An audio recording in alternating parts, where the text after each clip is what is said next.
because I'm showing the GM view. So you can see your screen in Roll20 because you'll see the player view, but don't look at the screen on the broadcast or on your StreamYard, because you'll see where all of the secret stuff is. No cheating. None. So it is about 11 in the morning. You've been traveling for about the last 2 hours. The road's getting muddy. Fiok, who is the merchant who hired you, is driving the wagon full of medicine. And he's got his brimmed hat on, and water's just pouring off of the brim. He's hunched down. He's trying to guide that horse carefully, not to get it stuck in any muddy ruts. There are side roads here and there for other farms, maybe other cities. You're passing another one of them, and it has a signpost that says Wind, pointing back behind the wagon, and Broadhurst, pointing forward. So we'll go around the table here, and you guys can tell me where you're at, what you look like, if there's something on your mind that you're thinking, and we'll let's see, have each of you go ahead and click your IN0 button. That'll throw you in the initiative, and then we can just cycle through the order of the initiative as we go. So Jory, put your token where you're at. I've moved you guys down here by the wagon, and tell us what you look like and what you're thinking. I, as much as possible, lean up against the wagon, trying to slack as much as I can. Young man, early 20s, bit of a smirk on my face. Nice clothes, but now they're wet and I'm cranky. I look over at the dwarven brothers that seem to be reveling in the mud. I don't know about this. This job is sounding terrible.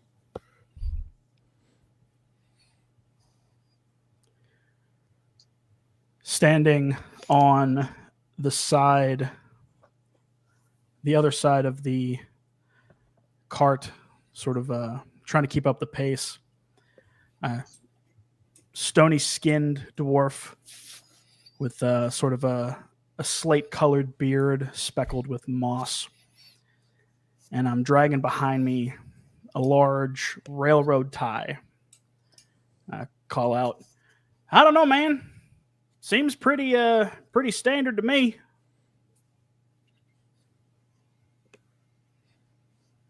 Standing in the front by the horse, patting a dwarf, stone skin but lighter, red beard and a cowboy hat, and leathered rags with a battle axe equipped on his back.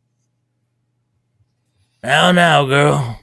Reaches into his pocket, pulls out the apple, feeding the horse. What do we find today? Goblins or bandits? Toward the back of the caravan is a tall, 7-foot tall, perpetually scowling orc, deep green skin, very simple canvas clothing, peeking in through the cover of the back, muttering to himself very loudly, but definitely to himself. Goat medicine? This is what you have me out here doing? Inside the wagon, Rurik, you see Hector and Myrna. Myrna being the alchemist who's brewed up this medicine. Hector watching the medicine carefully, kind of holding it against the jostling wagon. She peeks back out at you and sees all the rain, looks over towards Silith.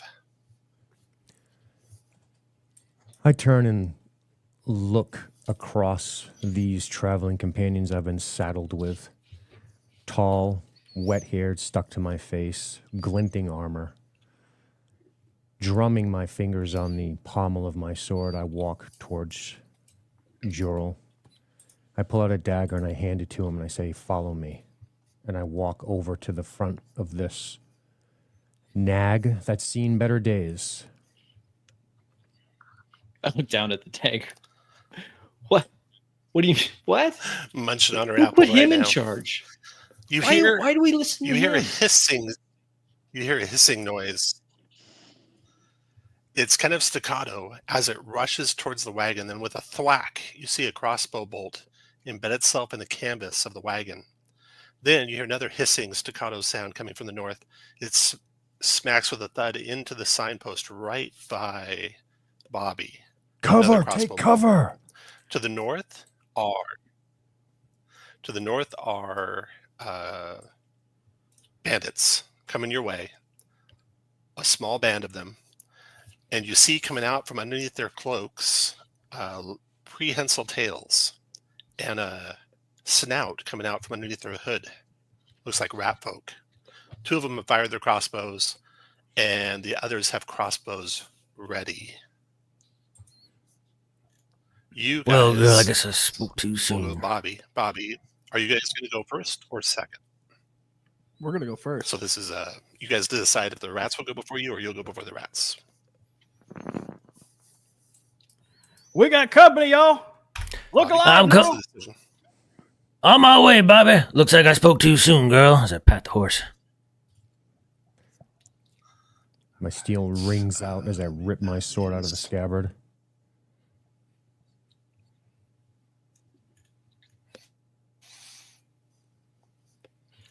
I drop the dagger on the Berlin, ground.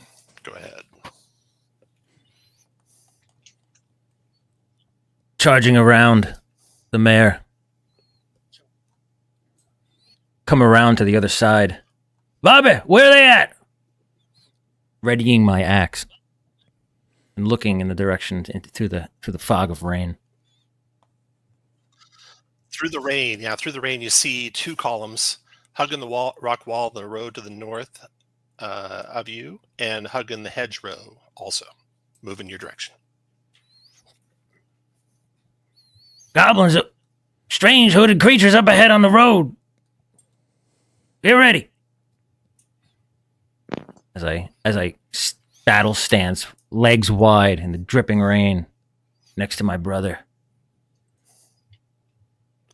You hear a haunting sound of pan flute start up, unseen on the other side of that rock wall, and urged on by the music, the rats scurry with great speed toward you.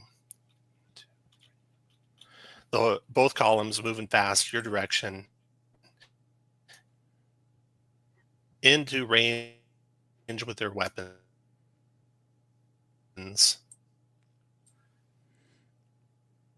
After they do that, they let loose with crossbow bolts. They move up into range, the ones that aren't, before they fire. There'll be 3 bolts coming at Bobby. No, 4 bolts coming at Bobby, 4 bolts coming at Berlin.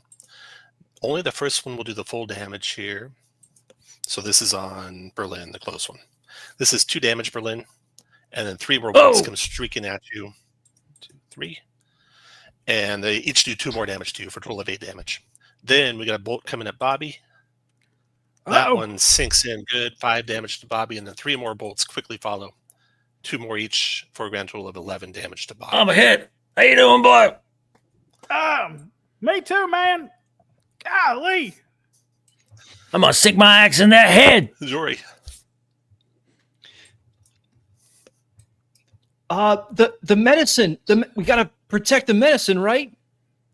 I move to the back of the wagon and then jump in. As I jump in, I then Very good. peek through the canvas at these things coming towards us, and I just can't quite. Is he close enough? Yes, they are. My hand comes out of the canvas, and I clutch like this, and I seize on the this goblin here. Oh, excuse me, this goblin, grabbing Rat at folk. him. Looks like a rat folk. Now that they're Rat close enough, folk. you can see They're very rat ugly. scouts, yeah. They're very, very ugly. And slide him 6 into his companion and then into the rock wall. All right. His body falls slump after that, and so does his companions. Then more rat folk coming.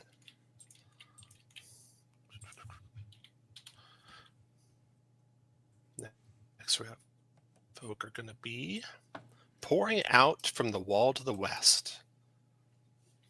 So the low rock wall was hiding some rat folk behind it, and you see the first of them come around the corner of the wall with pretty good speed, close up on Berlin there, try to stab into him with the rapier, doing 2 damage to you, Berlin. Tries to slide you, but your dwarven stoutness doesn't allow that to happen. And so then he shifts here to put his back against the signpost, and then more start pouring out. Put them all in there. Get ready, Bobby. They messed with the wrong dwarves. Look alive, folks. There's more of them. Ignore what I just clicked. 2 more damage on Berlin. Another one comes out for 2 more damage on Berlin. And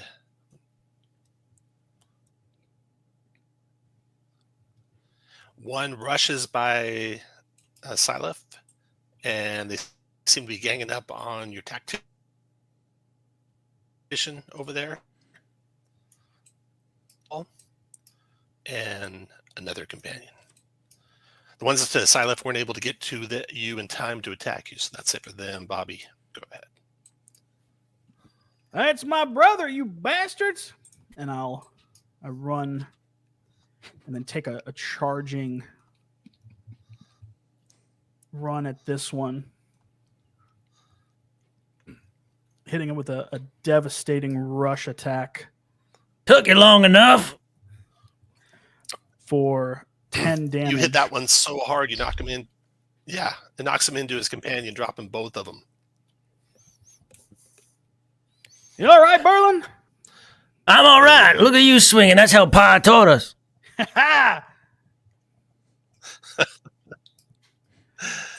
Then, Jory, you see another rat folk come around the corner of the hedgerow to the east of you all. It peeks around the corner and fires on your friend Rurik. Well, no, it doesn't. It closes on your friend Rurik. A little closer, and then hurls some daggers his way. Rurik, Telepathically. 4 Rurik, damage. behind you. Quit praying. It's behind you. Another 2 Rurik. And then 2 more of those creatures come out from the north here and try to line up dagger throws onto Bobby, Berlin. Bobby and Berlin are both going to take this attack at the same time for 2 damage to each of you, Bobby and Berlin. Oh, what was that? Watch out. Man. We're taking on heat over here. How you guys doing? How much damage was that? I'm sorry. I would go with 2 to each of you. Thank you. And Rurik. Cull, you've gotten me into this. You had better get us out. I shout to the sky as I pray. I extend my palm toward the closest one approaching from the east, and a large ray of golden light catches him, and it does 4 damage. I then ball my left fist, and I open my mouth, and another ray shoots out to the other one approaching from the east. And I catch him for I did damage. I did verify that is a typo. You can't actually. You only shoot it once. I can't spend 1 fighting to shoot it twice. Correct. Yeah, that's an error there. It said 1 clarity and it was wrong. So apologies. I misunderstood you. No worries. No worries. All right, and then that pan flute that you heard starts to get closer. Get a lot of feedback. I think it's coming from Bacon's mic, maybe. Bacon, can you mute Bacon, you for want to try just a muting real second? quick? Is it me? I think it might be. Yeah, confirmed. Oh. Yeah. Okay, so you see coming out from the rock wall in the road back behind the rest of the rat folk is the one playing the panpipes. It will go to there, and you can kind of feel. I didn't do this already, but I'm going to do it now. You can feel the presence of the thing. It's mightier than all the rest. You also, all of you, have some hero tokens that you can use when you like. So I'll try that for you. When it gets to there, it will do.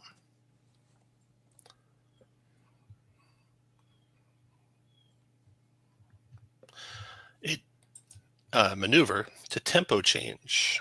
It plays the pipes strangely, and this is targeting Bobby. Bobby, if you have a presence less than 2, your slowed save ends.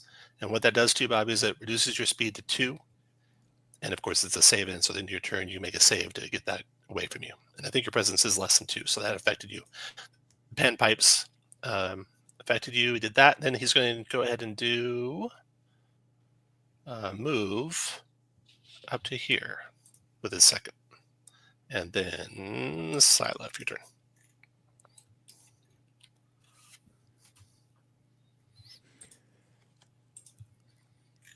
I'd turn and look towards these 3 creatures ganging up on me, and I say, "Do your worst, bastards." I will attack the middle. Hold on a second. I grip my steel tight, and I thrust towards the one in the middle, and then turn and hack towards the one to his left. Using...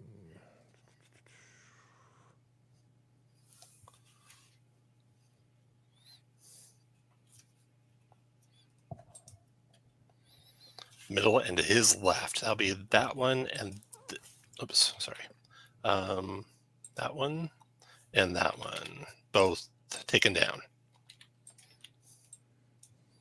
I whip towards the other one. I turn my head back towards the car, and I bark, "Feark, Hector, take cover, hide." I've got him. You see, Jory, that Hector. You see Hector and Beard are both hiding as best they can in the crevices at the back of the wagon. Feok, he panics. He tries to get the horse moving, and immediately, as he's busy watching the rat folk, he drives the wagon right into a rut, a deep rut full of mud, and with a shaking Jory, you come to a stop, and that's the end of round 1. Start of round 2. Malice will build. That'd be 2, and then 5 of you. And then you guys are going first, and looks like Berlin's ready. Berlin. I gotta clear this guy out. We gotta take that guy out with the flute, Bobby. As I raise my axe, gripping it with both hands and coming down to cleave him.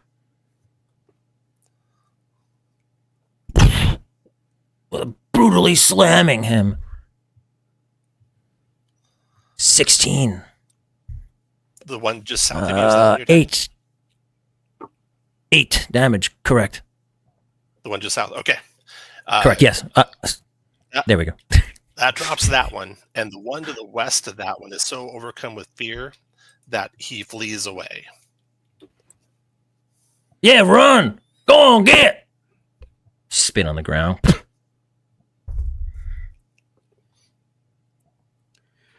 I turn slowly. I'm sorry. The rats to the north, their leader. You see the rain kind of stops for a second. The clouds overhead part as he plays that pan flute. He raises it to a crescendo. A beam of light shines down on him. You can see him take up strength there and resolve. And then as he does that, all of his followers are emboldened and move forward and fire their cross. Oh, they're getting cocky now. In a line in front of them. Crossbow bolts coming. 3 for Bobby, 3 for Berlin. We'll do Bobby first. Bobby, you're going to take, they have an edge with their captain, so that's a 13. You're going to take 4 points of damage from the first bolt that hits you. 2 more for each following one for a total of 10 points of damage. Berlin, you got a shot coming. It's same for you, so 4 and 6 more for 10 total on you. As they all let loose a rain of crossbow bolts toward you guys. Then Bobby. Oh!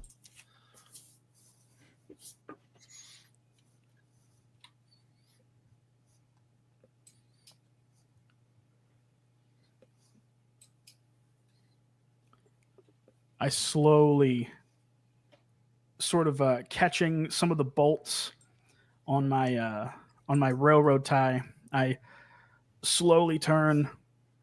I don't know what's happening to me. Taking 2 steps over to this one. Bobby! But I'm going to hit you. I make a brutal slam to the one to the west of me, doing 5 damage and pushing him towards Dropping that one. Knocking him into the To the wall, wall. falls to the ground.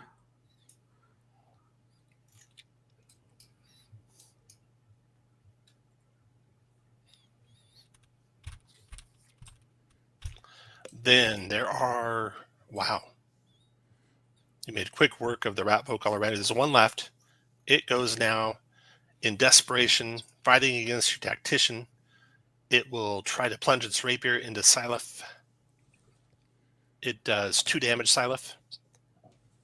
It will slide you 2, but I think you have stability of 1, so it can only slide you 1. So it slides you 1 to there, and then it's going to shift 3 to there, and then Jory. He's coming for the cart. You see a rat snout poking around the back of the wagon, Jory. Rurik, there's someone coming. I gotta protect the civilians. I look over at Myrna and Hector on the wagon. It's okay, folks. We have this well in hand. The big scary orc is gonna kill that thing. And I then glare at you, at big scary orc, mean mug you, and then turn back to the rat. I use remote assistance by confusing the rat in its tiny little mind. I helped you, Rurik. I'm helping.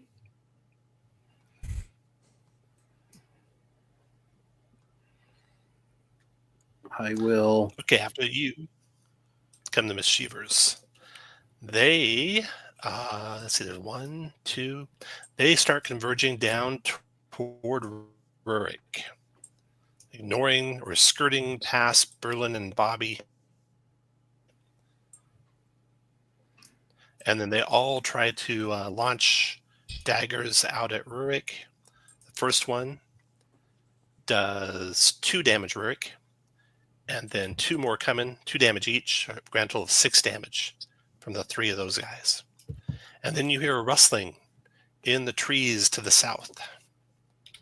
Previously hidden rat folk there start converging on the back of the wagon. 2, 3, 4, 5.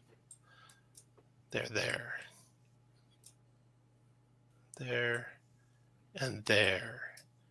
2 of them try and stab at Rurik. That's 2 more damage, and then 2 more damage, and then 2 try and hurl their daggers into the wagon where Jory is, who's got cover in there, so they'll have disadvantage on these attacks. That's enough to Dwarf bring to it down the to 4 damage, cart. Jory. I And collapse and heap to the ground. 2 more damage from the second one. Rurik, so when you go negative in this game, you got to keep track of your negatives, because you can go to negative half your stamina. So you can go to -9. I think you're at -1 or -2, I think. Yes. So the rat everyone. folk, considering you good for dead, were surprised that you're still standing. And that was it for them. Next to go, Rurik. So when you're at negative, Rurik, your condition is dying. And the dying condition means that you are bleeding and that you cannot catch your breath in combat. So the bleeding condition means if you use an action or a triggered or a might or agility test or ability, you'll lose d6 plus your level stamina, which you can't prevent.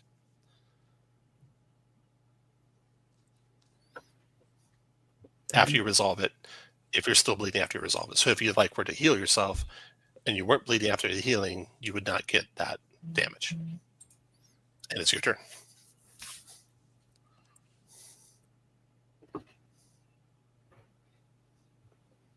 I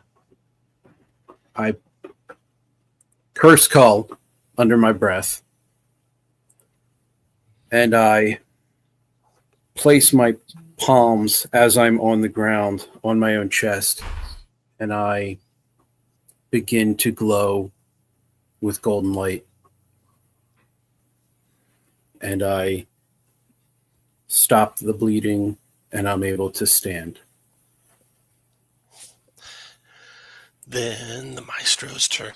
The rat folk part as he strides forward toward Berlin.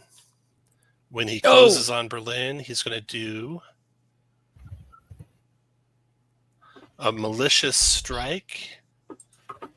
That's going to take 5 malice. 1, 2, 3, 4, 5. Actually, 6, 7. So he's going to do plus 6 damage on this attack he's doing with his rapier, which he draws out. Going through your guys' mind, you've been to the City of Wind, and you've seen these rat folk around the City of Wind. You know that they are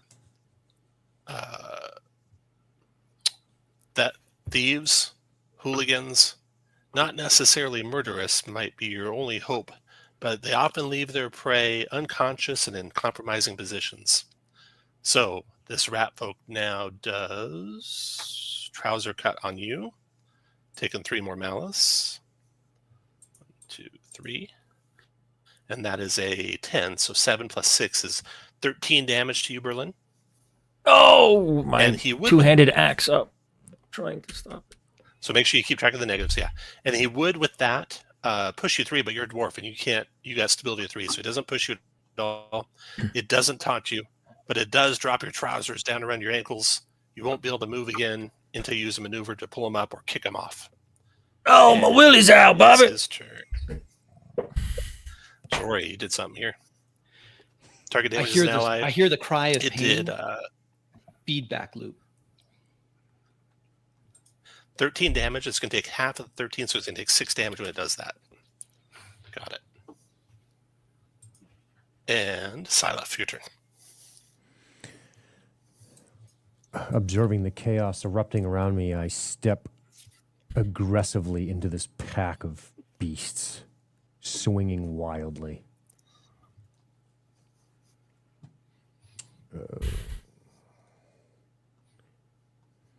I hack at the one directly in front of me. I try to take his head off his shoulders. Turn and thrust my dagger into the other one. So you're using a ranged power to do this, which unfortunately what it does is it gives you disadvantage when you do that. Not disadvantage, Bane. But you roll the minimum anyway. So you do 4 damage, dropping that one, and dropping the one beside him.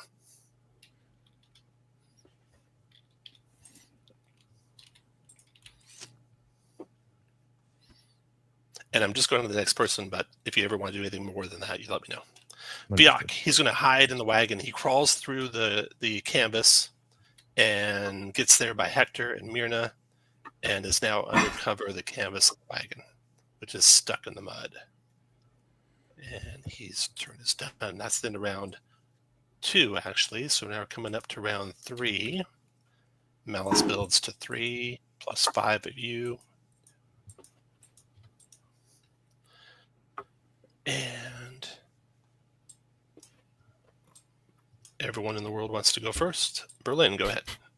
Standing there with my pants around my ankles in the mud, axe in hand. Bobby, I need help here. I raise my axe up, slamming down with a brutal slam at the creature for 7 surging energy through me. Bring him over here, man. Let Pushing me get him some of that back. action. Push them at where? How far? 1 square back. Push him 1? Okay. He's got stability of 1, so he doesn't move. Definitely dodging your shove. And then the red eyes are going. 5 of them. He waves to the red eyes to drop you and Berlin and Bobby. They move in to do just that. These 3 circle around to have a clear shot with the eyes on me. This does, they have an edge with their captain, so 4 damage. And then there's 2 more after that for 2 damage each. For a total of 8 damage, Bobby. And then Berlin. First one shooting at you. Eyes on me. 7, 8, 9. Even with their commander, that's only 2 damage. And then 2 more shots for 2 more, so a total of 6 damage, Berlin. They are done. Oh! Bobby. I'm getting surrounded. Hold on, Berlin. I ain't looking good.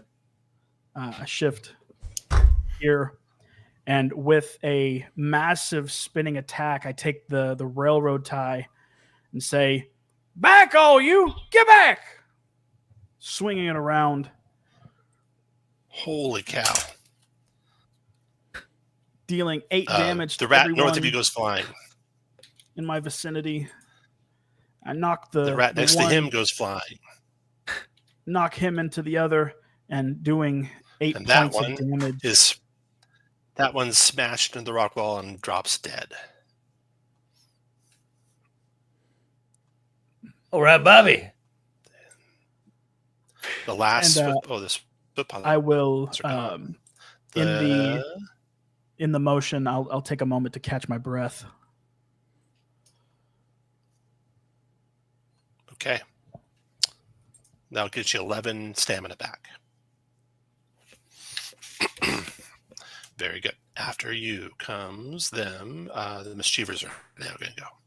Okay, so they're trying to swarm around the wagon, the ones that are south here. This one goes 1, 2, 3, 4 into the wagon. Grabs a crate. In here. 5, 6.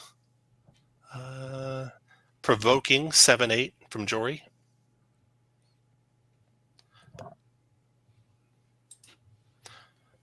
Jory, When you have a provoke, you attack? can take anything that's a free strike. So yeah, your free strike you could do.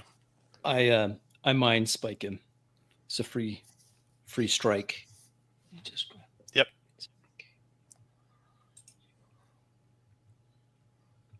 Where is it? Sorry.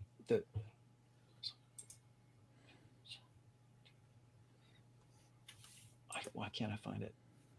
Can you roll for me, Tom? I can't find the mind spike. Yeah. There, I found it. Never mind. So Got it's it. going to be under Yeah, got it. Okay, it'll have a disadvantage, or not a bane, because he was Jason. You're doing a range attack, but that still doesn't have to drop him. He drops. The crate drops. My down. card. I'm going to keep him there, just so you know where the crate's at. But he is dead. 0. I'll put it like an X through him, so he's dead. You dropped him right there. Okay, then the next rat. 2, 3, 4, 5, 6. Grabs a crate. 7, 8. 9. Again, the provokes are free. You can do them over and over. Dropping that Same one thing. as well. Yep. Right over his Yeah, companion. I'm just going to keep 1 rat there. Yeah. 2 crates there. 2 crates left, or 3 crates left in your wagon. I The spot other ones his aren't as brave. brain. They see what Jory's done to their friend, and now this one's going to try and stab or throw daggers at Jory. I crouch down. I'm Connects still in pretty the good. wagon. 4 damage, Jory. You get some edge for your cover. 4 damage from that. Then the other 2 are going to close down here, and 1 dagger each at Rurik. So Rurik, that is 5 damage from the first dagger, Second dagger is going to be another 2. Grand total of 7 damage, Rurik. Mischievous rats. Is that all of them? I think it is. Yep. Okay, back to you guys. Your turn. I shift over where the rats were jumping up into the wagon. I put both hands on my temples. Kinetic pulse, burst 5. Mm-hmm. So whatever that is. See, burst 3. That'll get everything Burst 3? nearby you for sure. If you're strained, are you strained after you use it? Yep. Yeah. If you're strained, it's a burst 3. Okay, so that's going to do 2 psychic. That'll kill that one. Leave that one with a few hit points. Kill that one. And this one back here will be wounded. 2. Boom. Got it. Oops. Who did I do that to?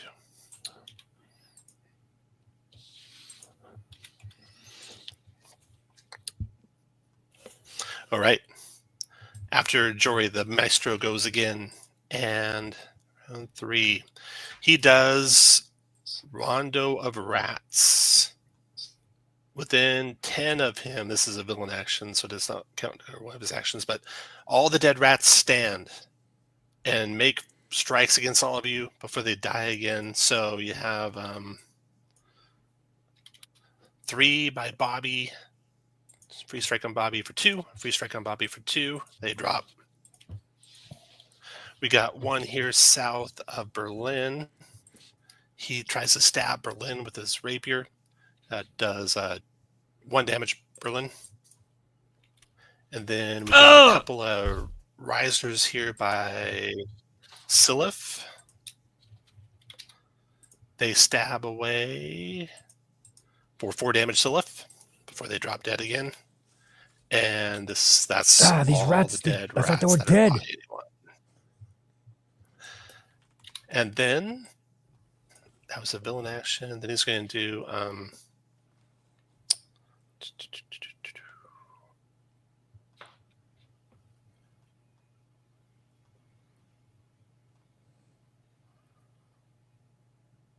do trouser cut again with the malicious strike again, finishing off Berlin if he can.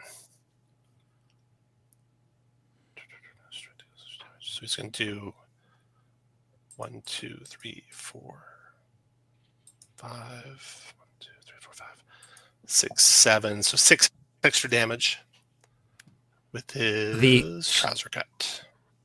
The cut goes through Berlin's chest.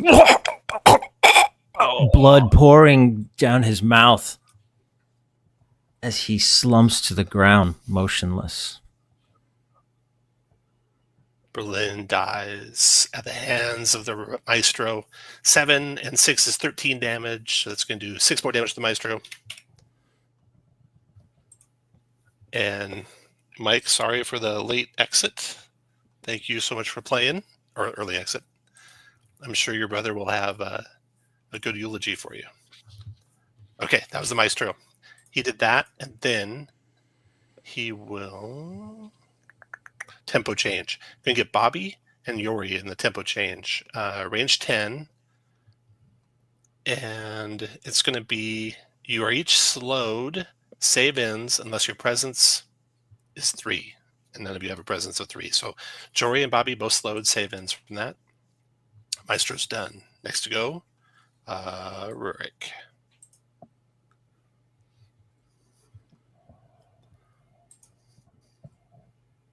You muted. Oh, check the mute.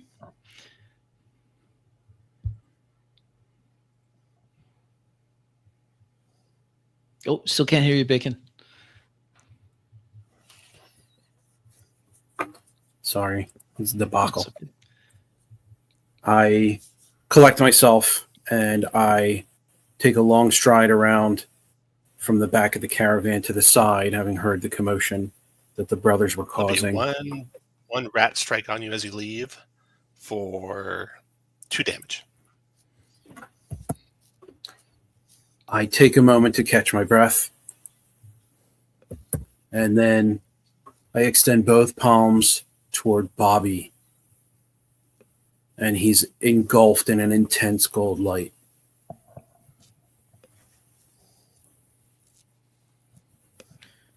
I feel the light pulse through me as I'm rejuvenated.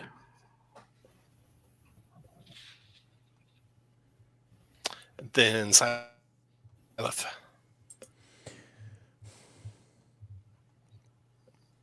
Jerry, watch the cart. 1, I got it. 2, 4, 5.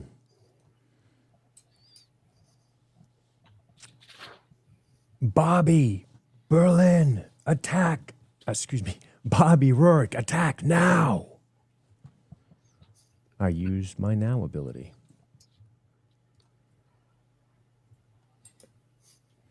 Filled with righteous anger and fury, I lash out. A strike. That was my brother, you bastard! For 4 damage. Got it.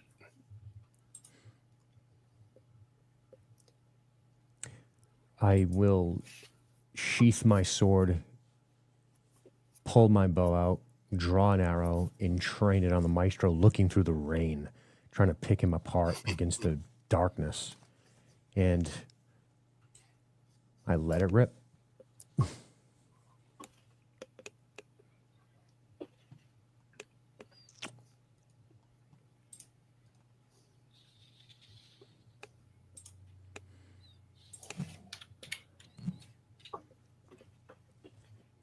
Six points of damage.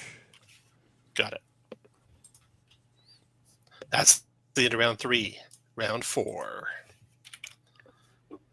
Malice building. 1, 2, 3, 4. There's only 4 of you now, though. So 1, 2, 3, 4 for you guys.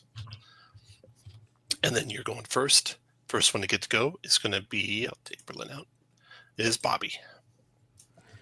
Stepping behind this maestro as he stands over the corpse of my brother. No one hurts my kin and gets out alive. I make a wind back and make a large strike, doing 8 damage plus 5 damage against him. And his As might this- is less than 1, so he's bleeding and weakened. A massive strike across his head. My own veins begin to bulge and burst with just the amount of force that I put into it. Then the red eyes go. The 2 red eyes seeing this sight, they look toward their leader. They train their crossbows on Bobby, unload on him.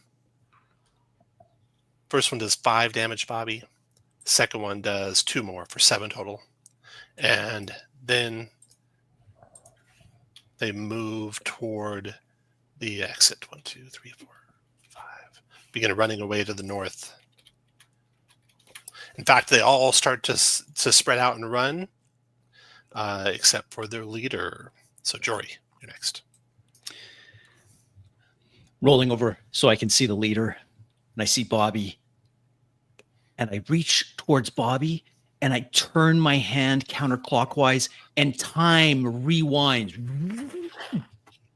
Bobby, do your last blood for blood again.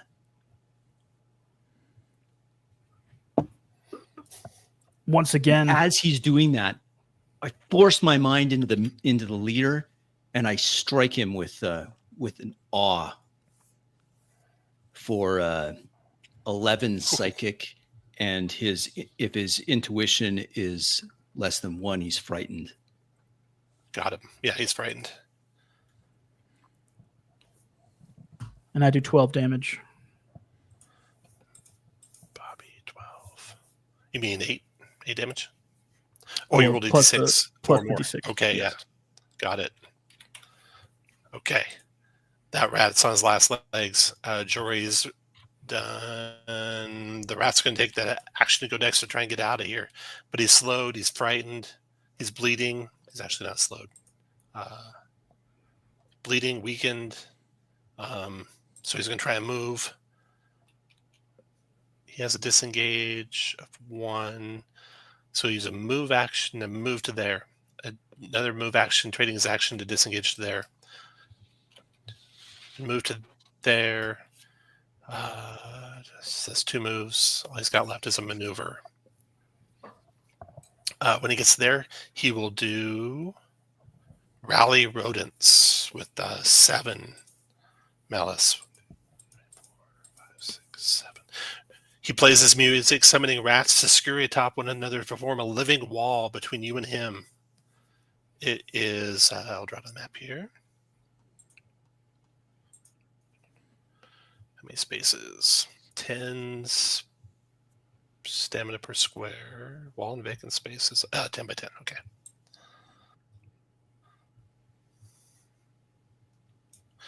So that's a wall of living rats. It's going to be 10 by 10. 1, 2, 3, 4, 5, 6, 7, 8, 9, 10. There. That's what he does with that. That's it for him. And now, Rurik, your turn. So this wall in front of you of rats that are alive, block your line of sight of them.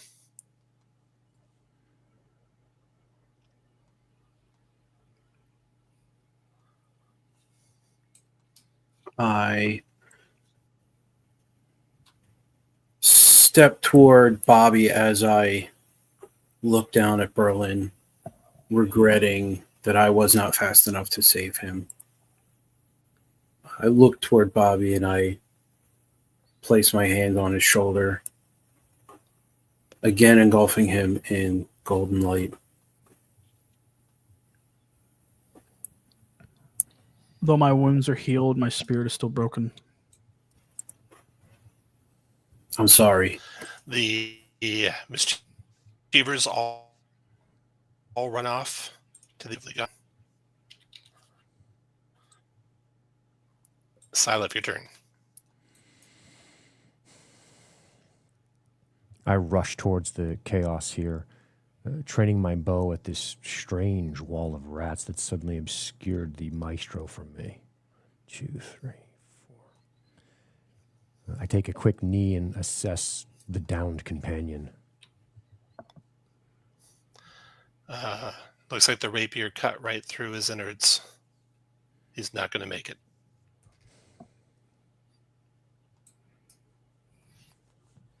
And, How did this happen? I say to no one in particular. You can let him run or try and catch him. Your choice. Bobby, you can make the choice. Breathing heavily.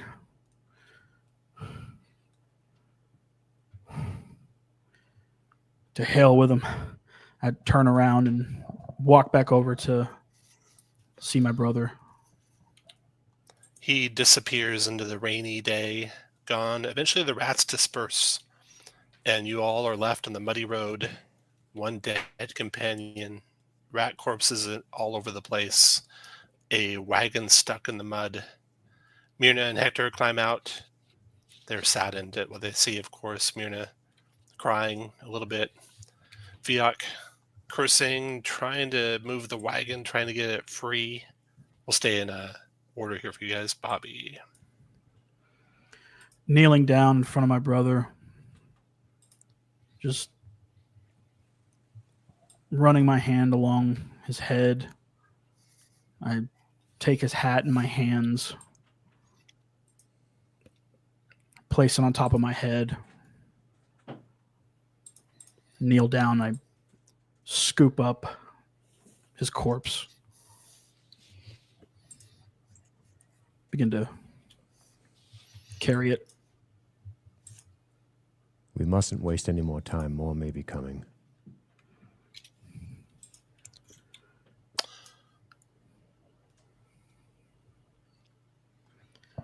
You guys can just go in the initiative order and cycle through as you guys do what you want to do. I slip out of the cart now that Hector and his wife aren't in it. I see Bobby. I walk over. I'm like, oh shoot, man. I look over at Rurik. What do we do? Is there like a prayer or something we say? I don't know their customs. Help me move the cart. I don't know what god they serve, and Cull is not for these things anyway. Tough break. Okay. Cart it is, I guess. Nice driving, Fiok. As his body begins He's to straining and grunting, trying to get the thing loose.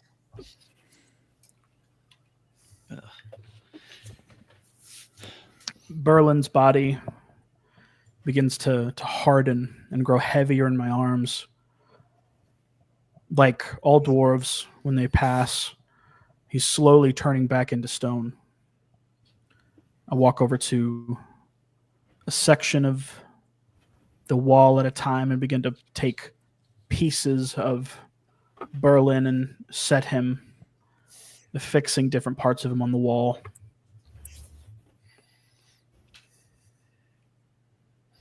Little by little. I'm going to increase you guys' hero tokens 1 for that. Silif, did you say you were helping? If you were, you can make a test. Try and move the wagon. It'd be a might. If you have something like lift skill or something like that, that'd help.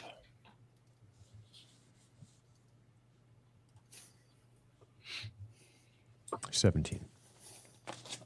17. You are able to get it free. The wagon is free. Quickly enough that I'll give you another hero token. Oh, you didn't need my help at all. Thanks you.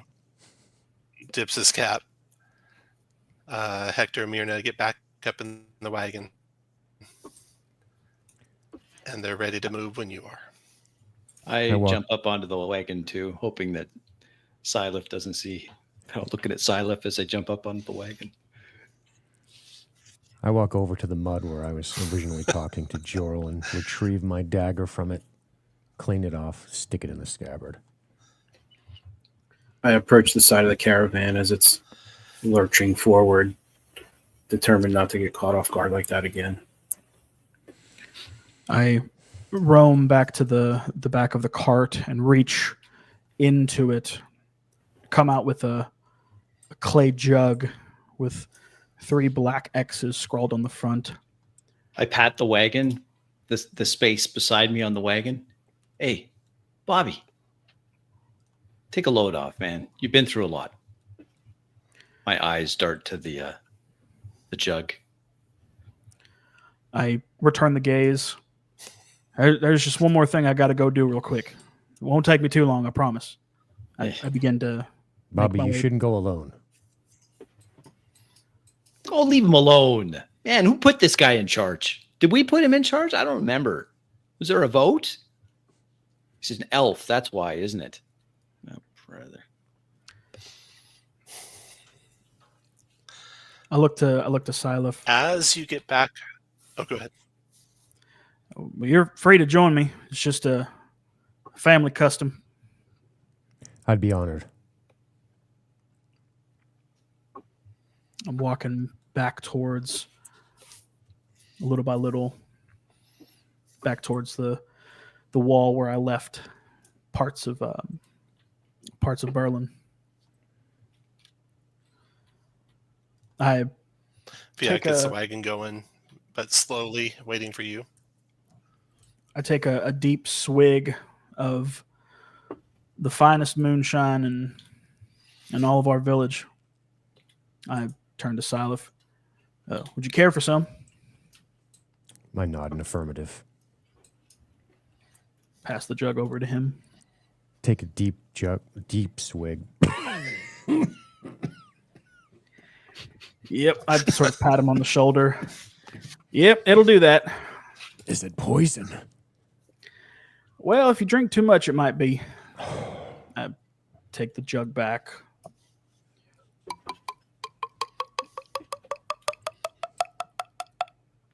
dump the rest of it out on the ground and leave the jug by the wall. After a moment, I turn, start walking back towards the cart. Give him a When you guys return, Fiak friendly begins tap going. on the shoulder, a tap of affection.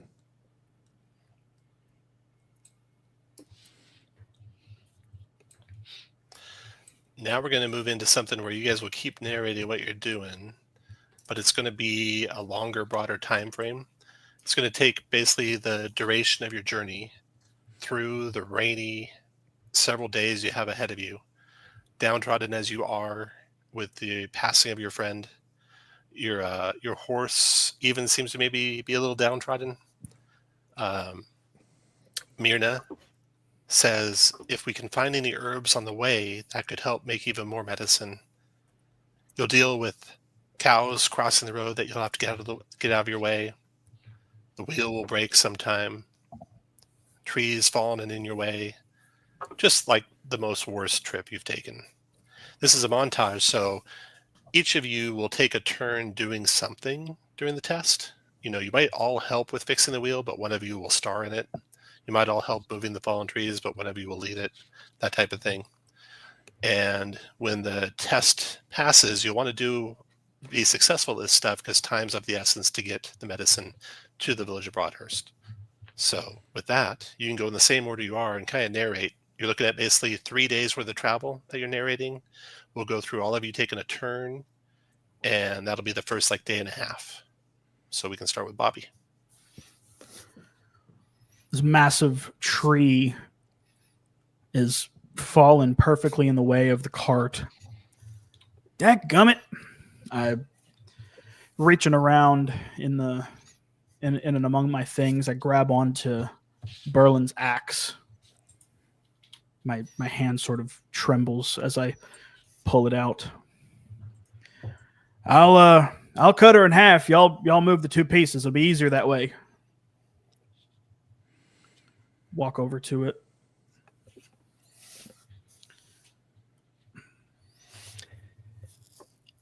I try my best to stay dry.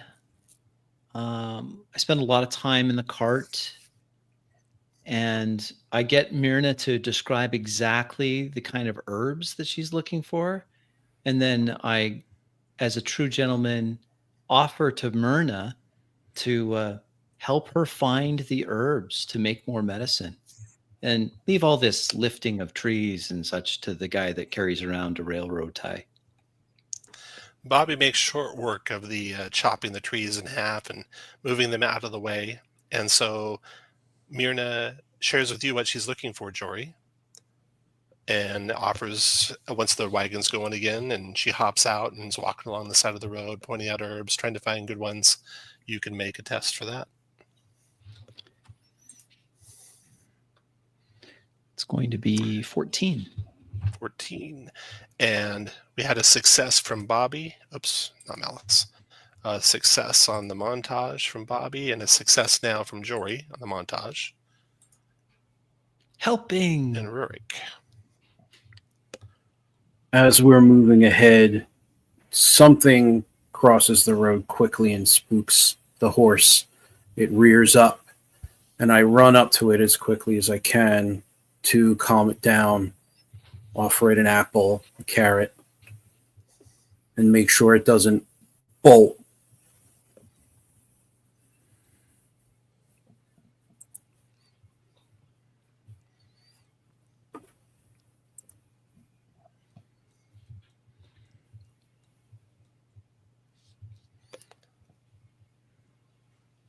I'll let you tell me what that was. I think it's 17, but I don't know if you have anything special. Oh, it's 17. 17. That is a success. The horse is calmed, its spirits are raised, and everything is going smoothly. Silaf. Looking around at the rather paltry defenses of our very much undefended caravan, and knowing we don't have any outriders, I decide to scout ahead a bit, hoping to maybe see if there are any other lurkers. We have no visibility here. I turn and I say, we have no visibility. I'm going to scout up ahead a bit. I don't want us to have another situation like we did. And if I happen to find some dry patch, I find some dry patch. I say under my breath.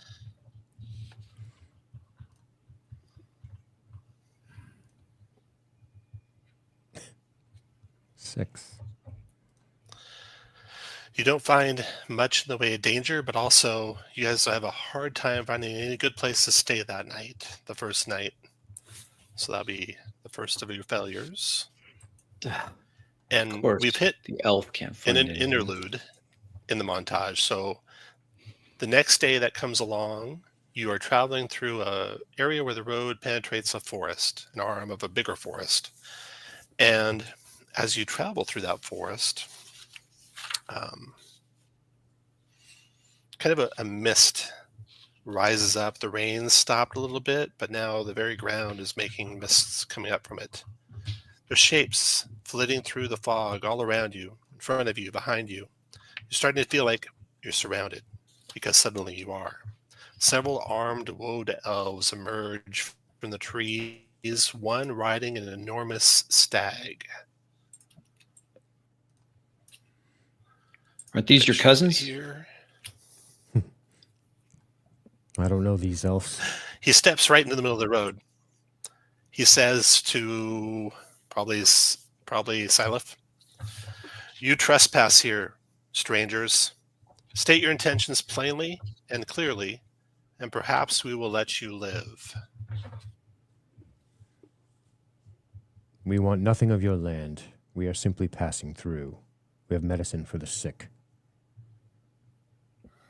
So hands are what up. we're doing now is a negotiation, which, of course, the role-playing will inform. But the way it'll work is these guys have some sort of patience with you that may bleed away as you guys are having your conversations. And they also pipe have up. some...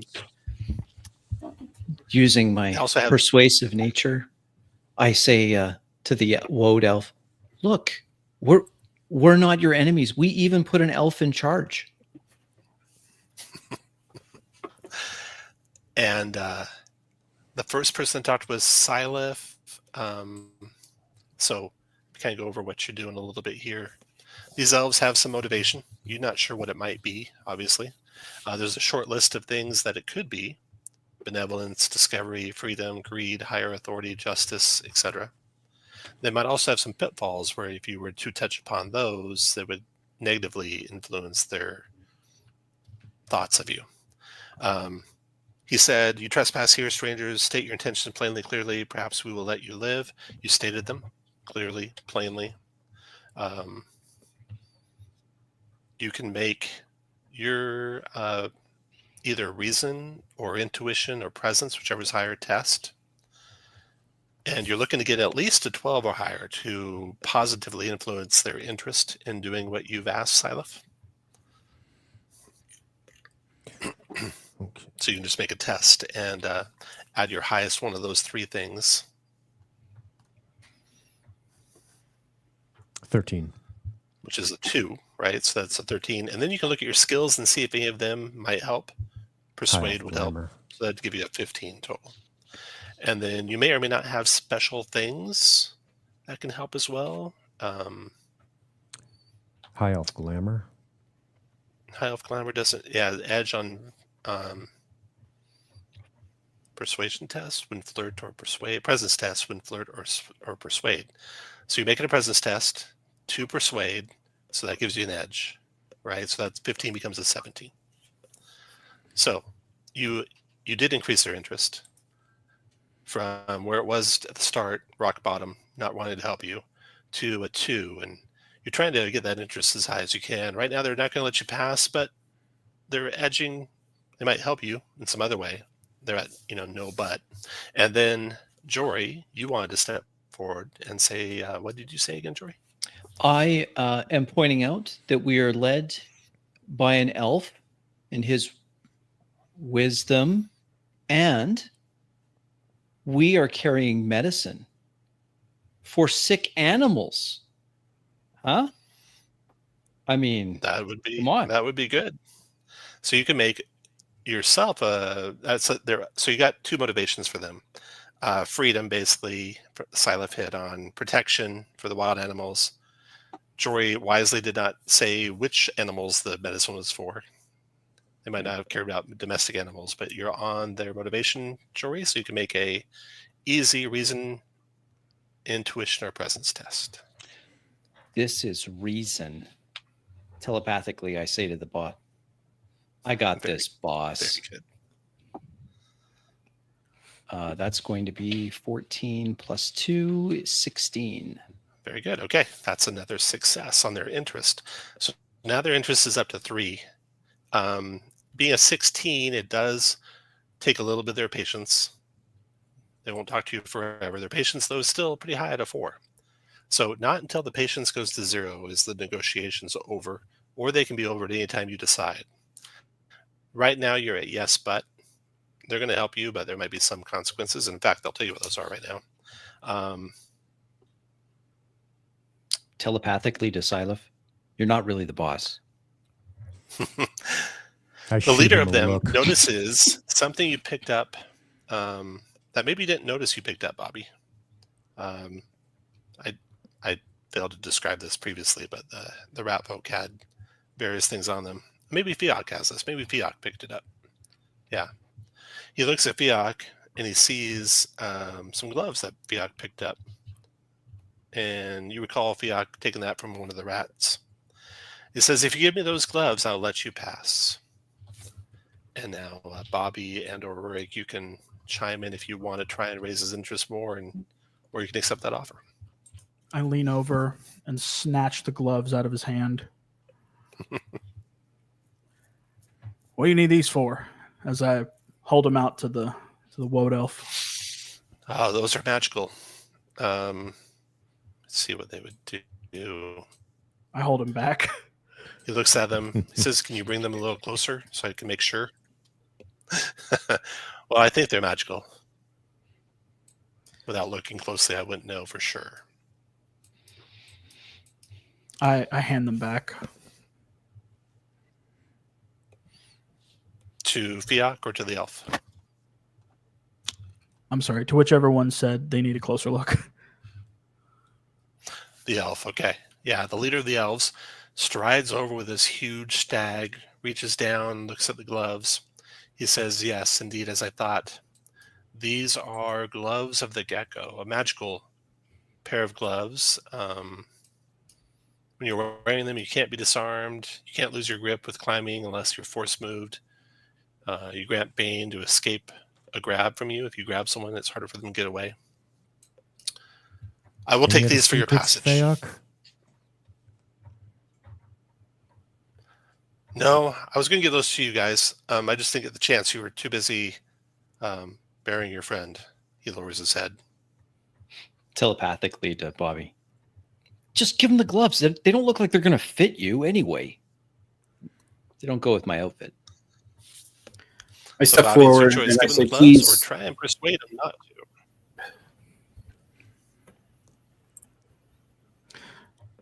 In your head, Jory, you hear, I think we'll be fine without him. And That's what I said. extend the gloves. Say, you can keep them. He nods. You can take the and- human if you'd like to. That one. I point to Jory. He's joking. He's joking. The elf He doesn't backs do up, much work. I'm the thing. and as fast as they arrive, they're all gone. And now you're alone on the road again, free to pass through the territory of the elves. So that was a negotiation. Those are just pointy-eared bandits. Convince that- me otherwise. I They let just out a- did a shakedown. I let out a big sigh of relief. They could have murdered us all for trespassing.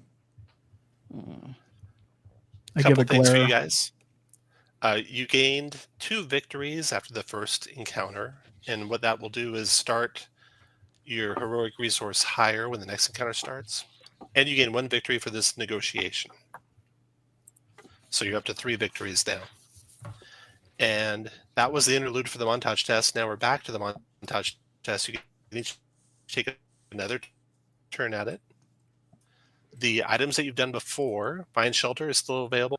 The horse is in good spirits now, so you can't do that anymore. You already found herbs.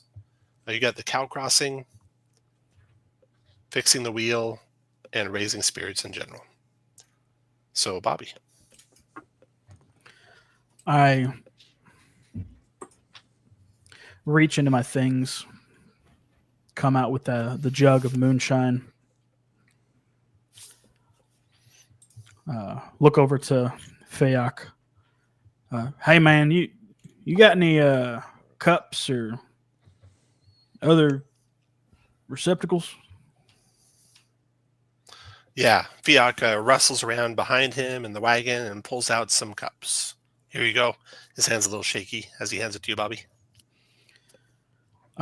Take the cups and begin to fill each of them with a little bit of the moonshine.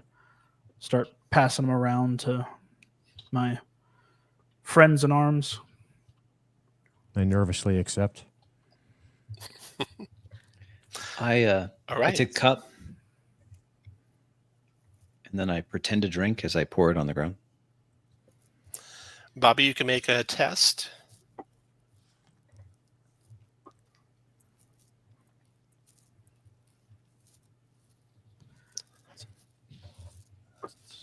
Presence, we get that to a 10. And then do you have any skill that would apply?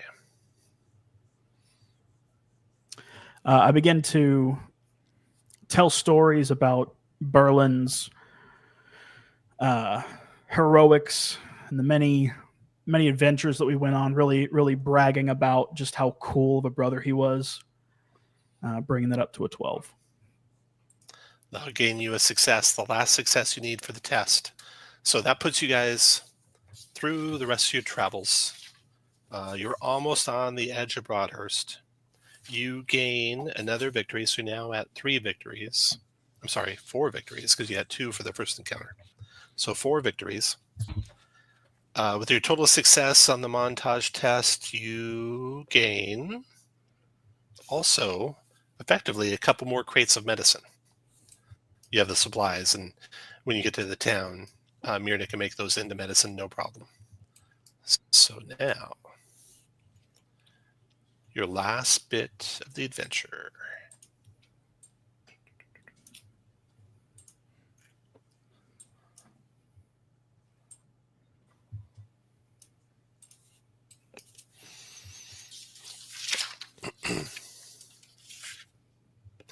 The rain begins to pick up again, muddying the road ahead. Up ahead, the road passes through a small wooded ridgeline. Fiak says, "That's Buck's Ridge there, last landmark before we hit the farmlands around Broadhurst. We're almost there, fellas. You can all take up your spots around the wagon, where you'd like to be. And take one round around you guys and just describe what you're doing and maybe thinking." Good, Bobby. The entire time we've been on this last stretch of time, I've been glaring at Rurik, just giving him the stink eye, sort of ignoring him the entire time. I gave him less excuse me, less of the moonshine in his cup, and I sort of come to the front of to the right of the horse, sort of patting her, and all right, girl, you're all right.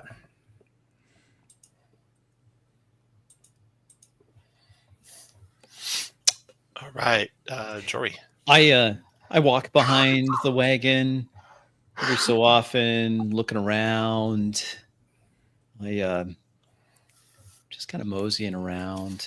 I keep on keeping an eye on Silif to see if he'll notice if I jump into the wagon.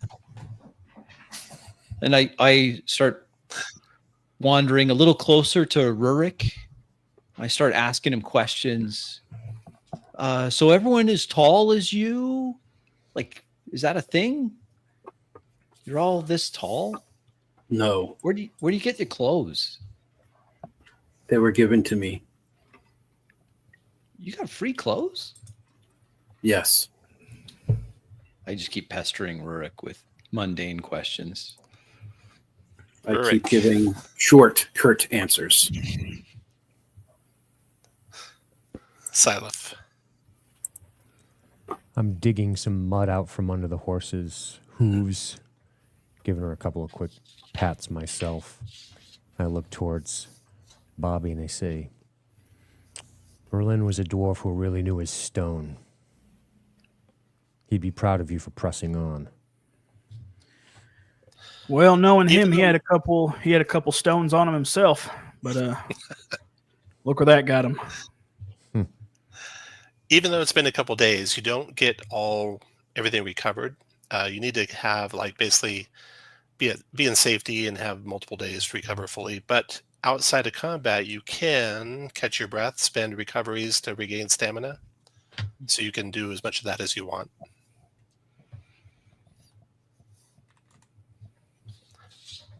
And then if a combat should erupt now, you're at 4 victories, so you'll start with heroic resources at 4.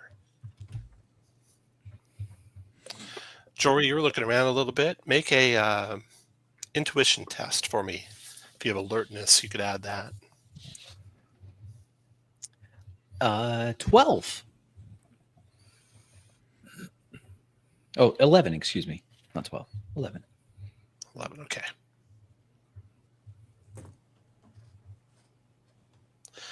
Okay. You are having your various conversations, walking along. Suddenly, a wall of fire flares up ahead of the wagon. There was what you thought puddles of water or puddles of oil. So that red is a wall of fire ahead of the wagon.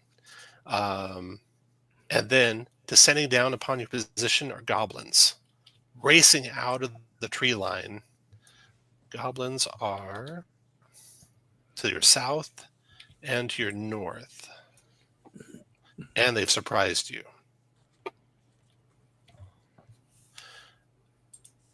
So you have the ones that are closest to you are carrying spears.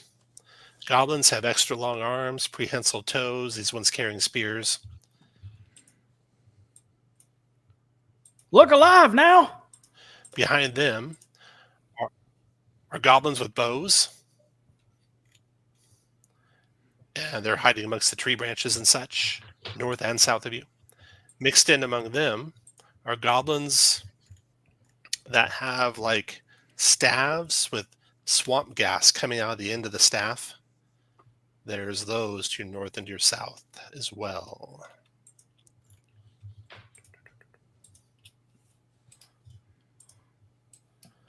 And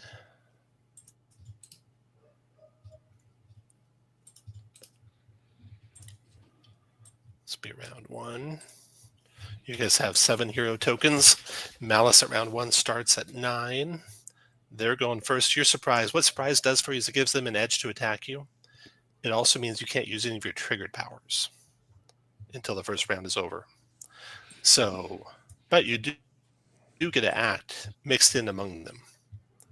So to the warriors to the north, descend down. 1 closes on Bobby. 1 closes on Jory. First one on Bobby. He comes there. He's going to spend 2 malice and try to bury the point of his spear into you, Bobby. 5 damage. No other effect on you. Then the one by Jory does the same. Jory, you take 6 damage. And because your might is so low, you're bleeding. Save ends. The bleeding condition means if you do anything like an action or a move or agility test, you'll lose stamina. And it can't be prevented. So that's that for those 2. Now it's your guys' turn. Looks like Silif's got a 1. Silif, go ahead. I raise my hands as the flame erupts from the ground in front of us, and then I realize I hear the clanging of metal. We're under attack. I tear my sword out of my scabbard yet again, and I step here and attack this one immediately, swinging wildly at his face. The flames to your west lick up against you. It's hot, but no damage from there. Okay.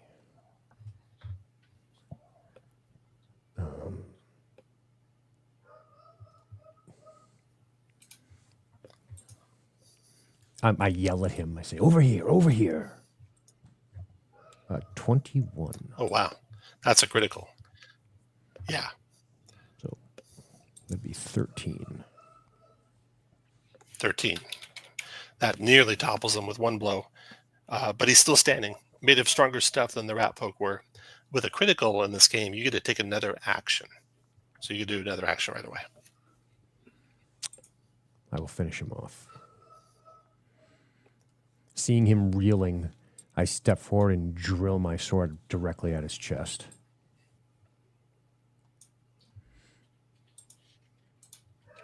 Uh, 14. That finishes him. Drops dead. All right. After you, one warrior, and that stinker will go. This warrior closes down on Rurik, tries to bury the point into your priest. 5 damage, Rurik. You are too mighty for that to have any other effect on you. 2 malice for that. Stinker is going to cast Swamp Gas. It's cube 3 and 10. Doesn't do anything specifically immediately, but if you move through it, you know you're going to take damage. And so I'm going to put it right here. Then that was a maneuver. As his action, he's going to use a thing called Toxic Winds. With that, he does 3 poison damage, Silef. And he'll slide you 3 into the flames. Oof. You take 5 fire damage in the flames. You take 2 poison from moving through the swamp gas. 7 total. Got it. And that is it for his turn. And Bobby.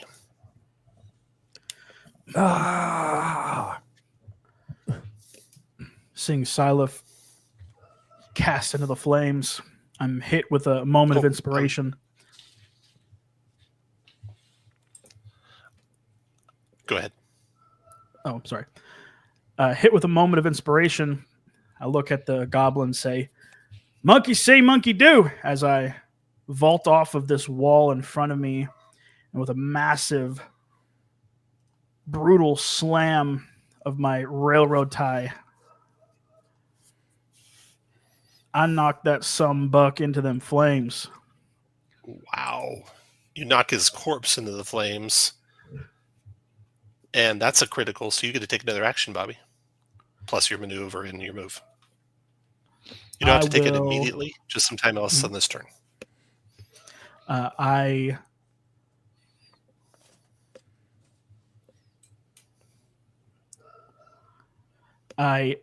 take a rushing blow, running all the way down to this one in front of Jory. Make a devastating rush, doing 11 damage to this one in front of Jory. The momentum. I mean, 8 damage?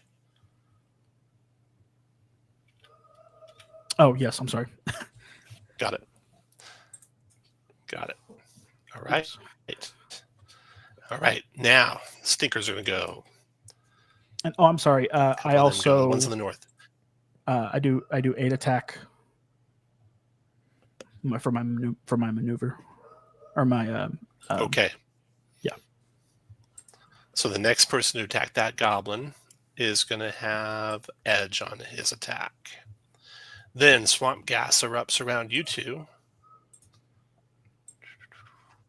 Right here.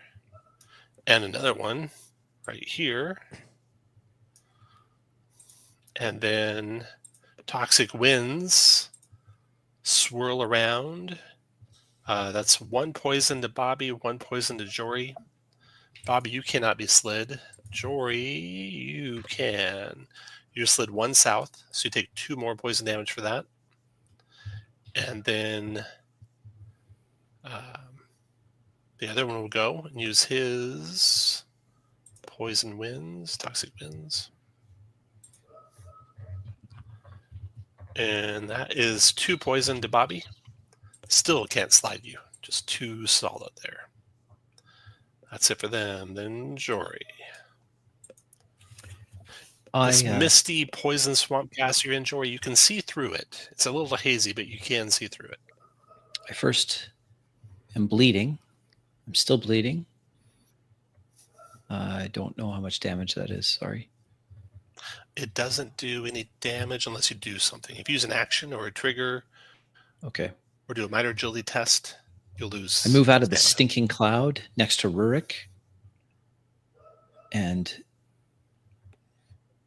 grab the this. Oops, how do I do? Grab this goblin with kinetic grip. Okay.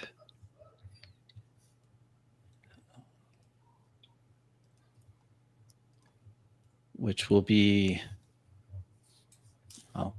plus I have edge, so 12.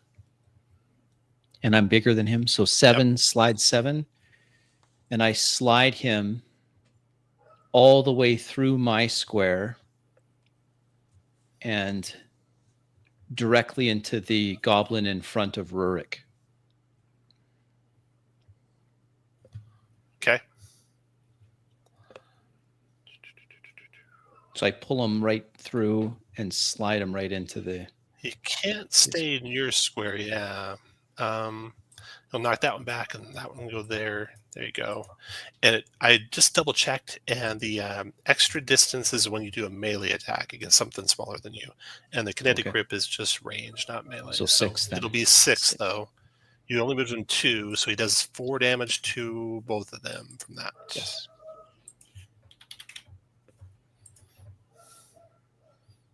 All right. And I use my Now, maneuver the last of the to stickers. catch my breath. Okay. And yeah, since you did that action, you're bleeding. You roll a d6 plus 1 is the damage you took from doing that maneuver or that action. I take 4 damage. And then you catch your breath and get touched back. Yeah. Okay. And I know you already rolled your save, but next round, the save comes at the end of the round, not at the start. Oh, gotcha. No problem, though. Okay, now the snipers unload. Firing from the north and the south. The north can see, or the south can see all 4 of you. So all 4 of you can take this one attack with edge from the bows. Edge doesn't help. They haven't moved this turn, so it makes it a double edge. So it's going to be 4 damage to everyone. Syleth, 4 damage. Rurik, 4 damage. Jory, 4 damage. Bobby, 4 damage.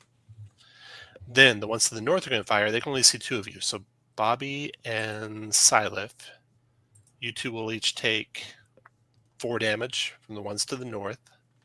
And then you'll take an additional free strike, 1 each, for 2 more damage. So 6 damage Bobby, 6 damage Syleth from the north. So that was all 8 of the snipers firing. 1 stinker left. The one at the bottom is south there. He's going to try and get Rurik. No, he's going to do another swamp gas. Just filling everything with... Oh. Not there. One over. There. Fills that with swamp gases. Then you'll try to do toxic winds in the same area. That is 2 poison damage to Rurik, 2 poison damage to Jory. You'll slide to Rurik 1, 2, so 2 more poison damage to Rurik. Oh, you have stability of 1, so he only gets that far. And then you'll slide Jory there and there, 2 poison damage to Jory. No, 4 poison damage to Jory. They're all done, Rurik.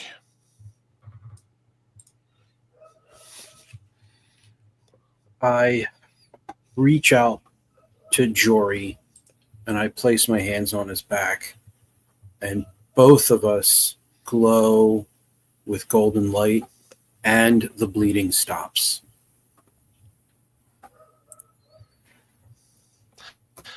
Fiok looks at you, Rurik, and says, "Should I go? Should I go through the? I think I can make it through the fire." What do you say, Rurik? Do not go. Stay where you are. He reins the horse in and stops right where he's at and ducks down. That's the end of round 1. Going up to round 2 now. And Malice building 1, 2, and there's 4 of you. 1, 2, 3, 4. 5, 6, 7, 8, 9. All right. They were first. So 2 warriors are going to go. 2 warriors that are by Rurik and by Jory. Jory, I don't know if you got the healing from Rurik. And Rurik, I don't know if you got your own healing or not. No, I didn't. What was that? Your bars look pretty low. Yeah.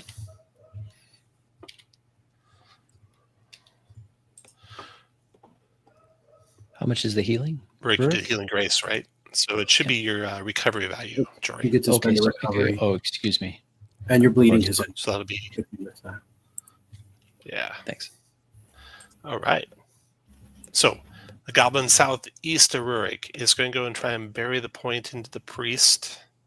2 malice for that. And that is only 5 damage, Rurik. And you're mighty enough it doesn't do any other effect. Then the one south of Jory will try and bury the point into Jory. That is 6 damage, Jory. And you are not mighty enough. You're bleeding savings. You can't be double bleeding. 3 of it back. Okay. 3 back to that guy that hit you just now. Yeah. Got it. And They're I'll done. Silent, go ahead. Okay. Bursting from the flames and the gas choking my lungs, coughing, trying to gain my bearings. I move, trying to use the wall as cover. I catch my breath for a minute, steel myself.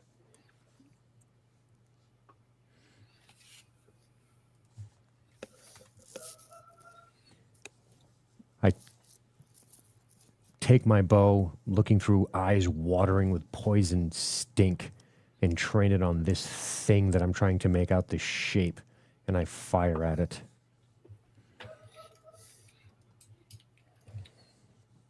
Strike now.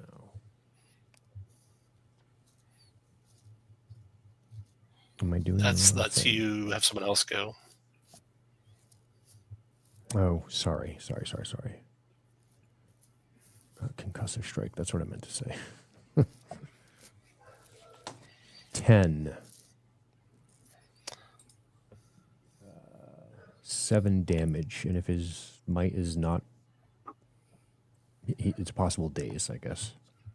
He is not mighty, so he's going to be dazed. 7 damage is the one to the south, right, Silef? Right here. Yep, you got it. Got it. Okay, 7 damage. That does daze him. Save ends on the daze. Okay, their turn.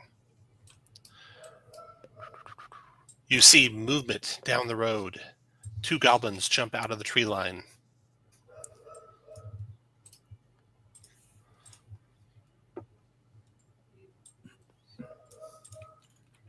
They begin racing toward the back of the wagon.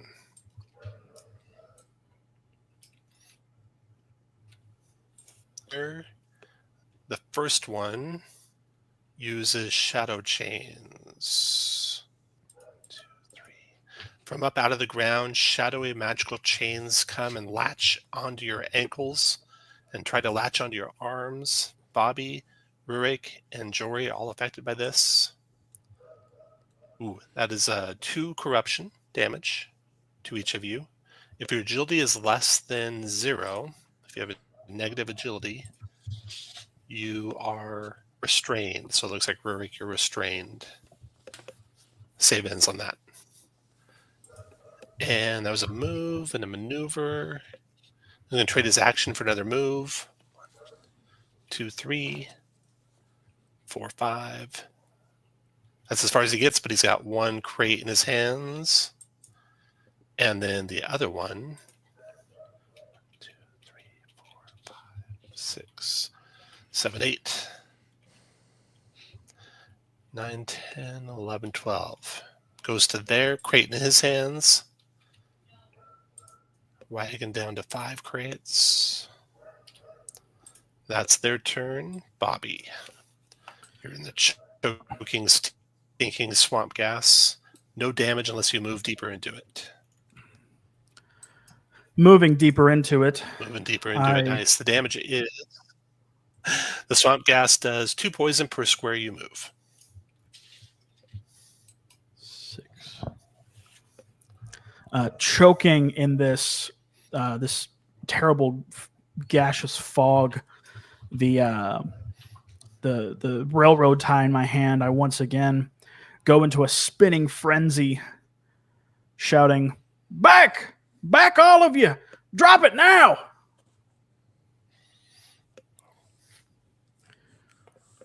Doing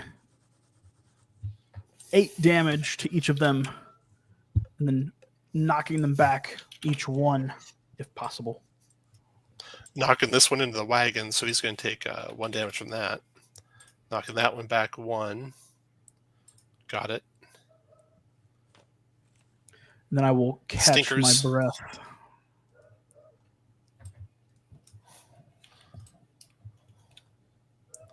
The stinker over here tries to defend himself. That swamp gas disperses to his north, but then he redoes it to his west. And then he tries to use toxic winds on Silef after that. Silef, you take 2 poison damage. It could slide you 2. You have stability of 1, so it only slides you 1 to the northwest there. Take 2 more poison damage from that slide. Then the other stinker going is that guy. He renews that swamp gas on the area that Bobby's in, and he's going to try and toxic winds on the dwarf.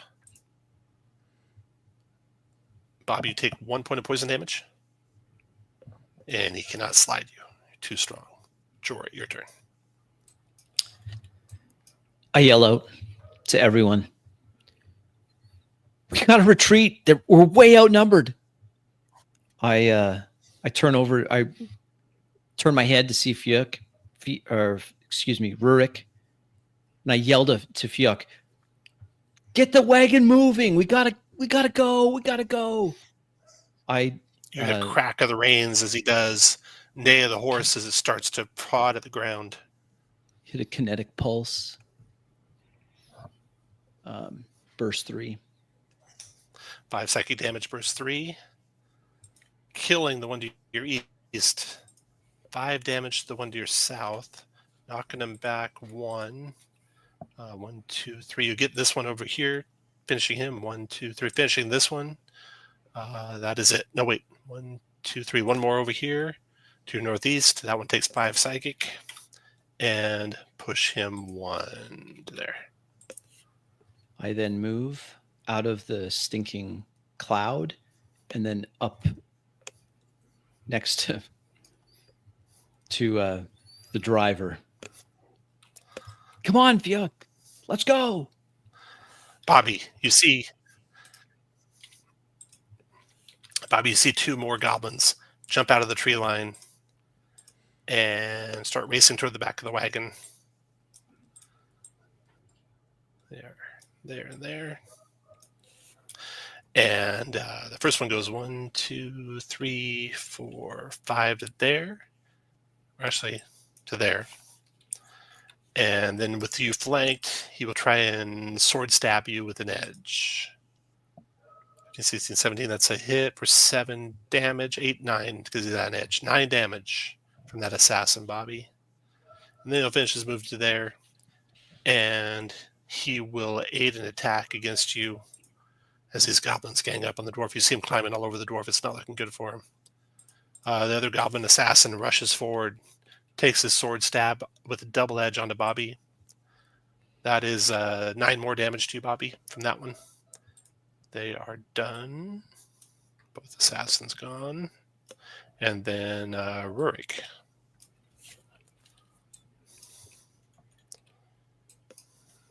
I cast my arms out and gold light flows from me to Bobby, engulfing him. Twice as intense. And I stay put. By twice as intense, that means Bobby gets to spend 2 recoveries? Yeah. All right. Okay. Yeah. After Rurik, staying put. We'll have the snipers go, and one of the stinkers go. Snipers, how many left? We got 2 to the south. This will be 1 shot on Bobby, 1 shot on Rurik. With bows. And Bobby, they already used their free extra edge, so that's gone. 4 damage Rurik, 4 damage Bobby.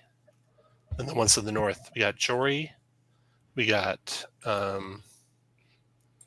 Silif, we got Bobby, and then 1 more on Bobby. So the 3 of you each take 2 damage. Bobby, you take an additional 2 for a total of 4 damage.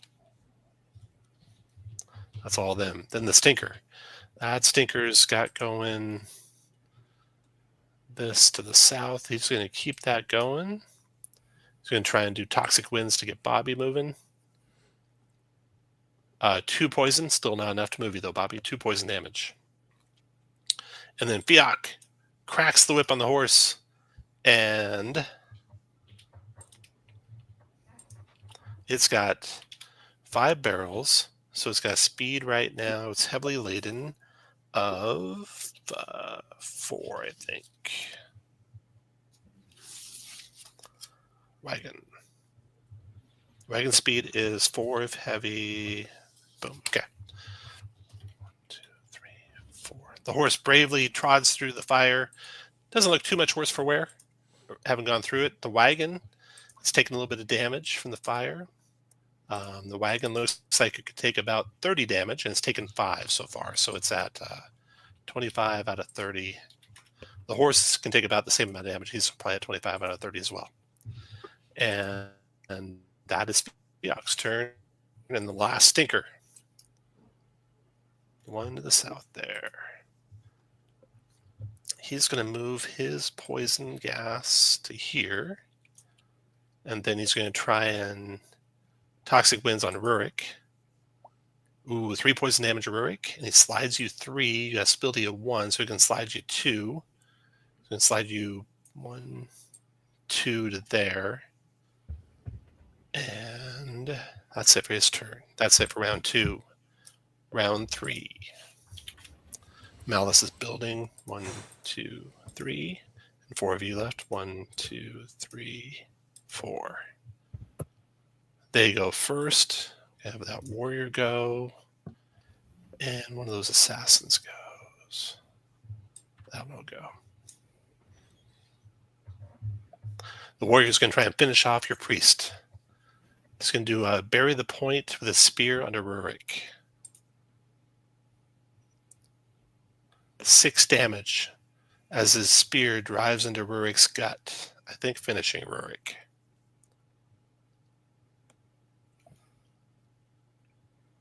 Two malice for that. Is that correct, Rurik? That finished you? Yes. And then the other assassin, 1, 2, 3, 4, 5, 6, running away with the crate of medicine. Those 2 are done. Next go. Looks like Bobby. Pure rage in my eyes, being accosted from all sides. Like a steam piston building back up ahead of steam, I begin to spin around in a massive strike to the 3 surrounding me.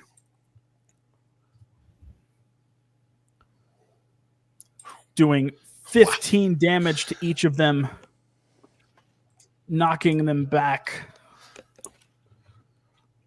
All 3 taken out. I One of them had a step- crate. I don't know which is the one to your north. snatch up the dropped crate and exit the fog, making it this far, seeing the fallen corpse of Rorik. I spit on it. As for not saving my brother, you bastard. All right. The stinkers. The one there and the one there will go next. So this one that's dazed. The dazed condition. Dazed. Only one action, maneuver, or move on his turn. Well, swamp gas. Green haste till start your next turn. He's going to renew the swamp gas as his only thing he can do. That's it for him.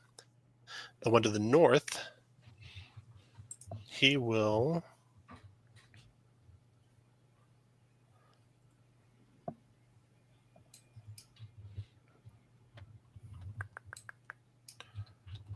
move this swamp gas south to get Bobby in it, but keep it by the wagon. Actually, I'm sorry, that's not him. It's this one here. So then he'll do toxic winds on Bobby. Doing 1 poison damage, Bobby, and not able to slide you. That's it for them. Silaf, your turn. Cursing this blasted stink.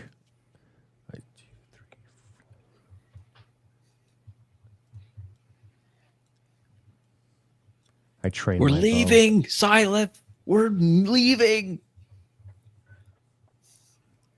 Move, go, go. 2 shot here, and this one here. Okay. And this one, I guess. Sorry.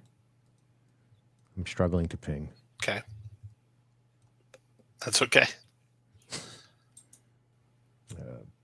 6. What's the effect? 6 to each. 6 damage, drops both. Both down.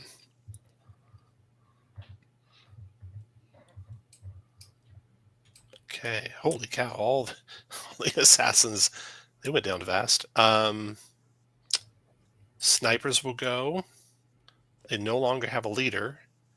And that stinker to the south will go. So snipers, 4 to the north. Going with Jory, Bobby, 2 on each of you. So bows on Jory and Bobby. That is 5 damage Jory, 5 damage Bobby. And then 2 more damage Jory, 2 more damage Bobby. From the second one. So those 2. Then the ones to the south, did I do those? This is 1 on Silaf and 1 on Bobby. 4 damage Silaf, 4 damage Bobby. They are all done. The stinker to the south. He will do toxic winds on Bobby. 2 poison Bobby, still can't slide you. And then Jory. Oh, Jory, did you go to negative 11? That I would did. kill Jory. Yeah. Jory goes down. Slumps dead in the saddle. Jory's out. Arrow through my And chest. Fiak, Fiak will keep the wagon moving. 1,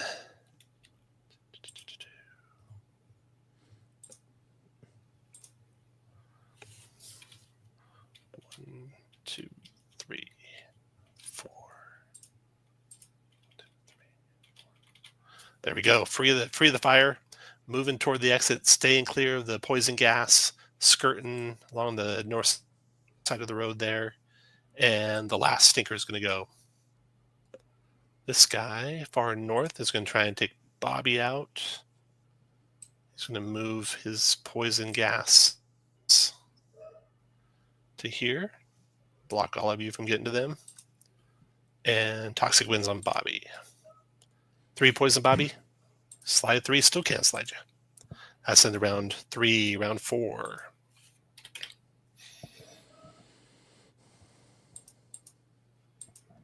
Four malice for the rounds, 3 malice for 3 of you left. And that assassin's gone. So it's 1-to-1 number of you guys versus number of them. So they will unload arrows from their snipers first. And the snipers will have a new boss, the stinker to the north of them up there. Okay, so this is going to be Bobby, move. 3 arrows on Bobby, 3 arrows on Silif, bows on both of you. They get an edge for that. So that's 5 damage Silif, 5 damage Bobby, and then 4 more to each of you. So 9 total damage to each of you. Snipers are done. Bobby, your turn. Assaulted by a volley,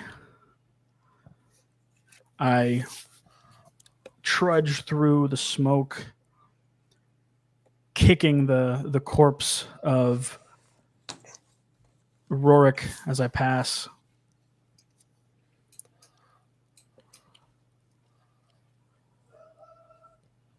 Running to the back of the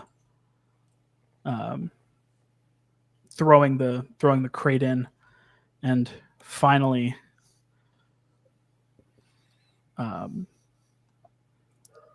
looking around for the others. Where's everybody else? I don't know. I thought they were with you. I think Rorik ran off. I don't know where he went. What? He fled. I don't know. Then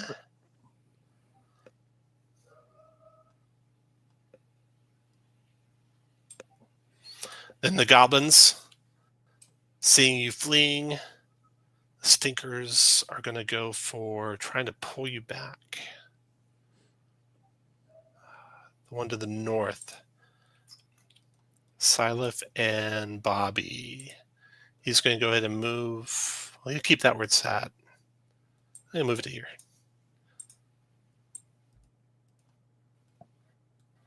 To there. Then he's going to use his winds. Toxic winds. Gets a 10. That's 1 poison Silif, 1 poison Bobby. The winds try to whip up and push you back into the flames, but you're both too stable to be pushed with a push 1. Or slid with a slide 1. Back to your turn, Silif. Come on, Bobby. I'm grabbing him and yanking him along, realizing he will not be yanked by me. I climb up onto the back desperately. I turn, balancing, catch my breath for a moment, and then fire an arrow, 2 arrows up into the tree line where these guys are harassing us.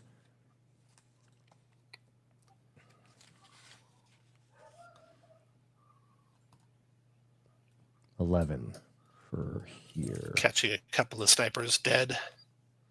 Your 2 shot. And then with that, the wagon leaves the map. You grab Bobby by the scruff of the neck. The goblins fade back into the forest. The swamp gases disperse. And you only lost 1 wagon, but you lost 2 of your friends. One medicine, but 2 of your friends. I scramble to the front of the car and I turn Jory's body towards me and look at him. What happened? Arrow right through the neck. I grab his face and look at him. Clambering up behind you. What? Seeing the corpse of Jory. Wait a minute. You mean, are we the only ones left? I look in the back of the... I move the canvas and look in the back of the wagon. Fayok, Myrna, Hector, are you injured? No, we're okay.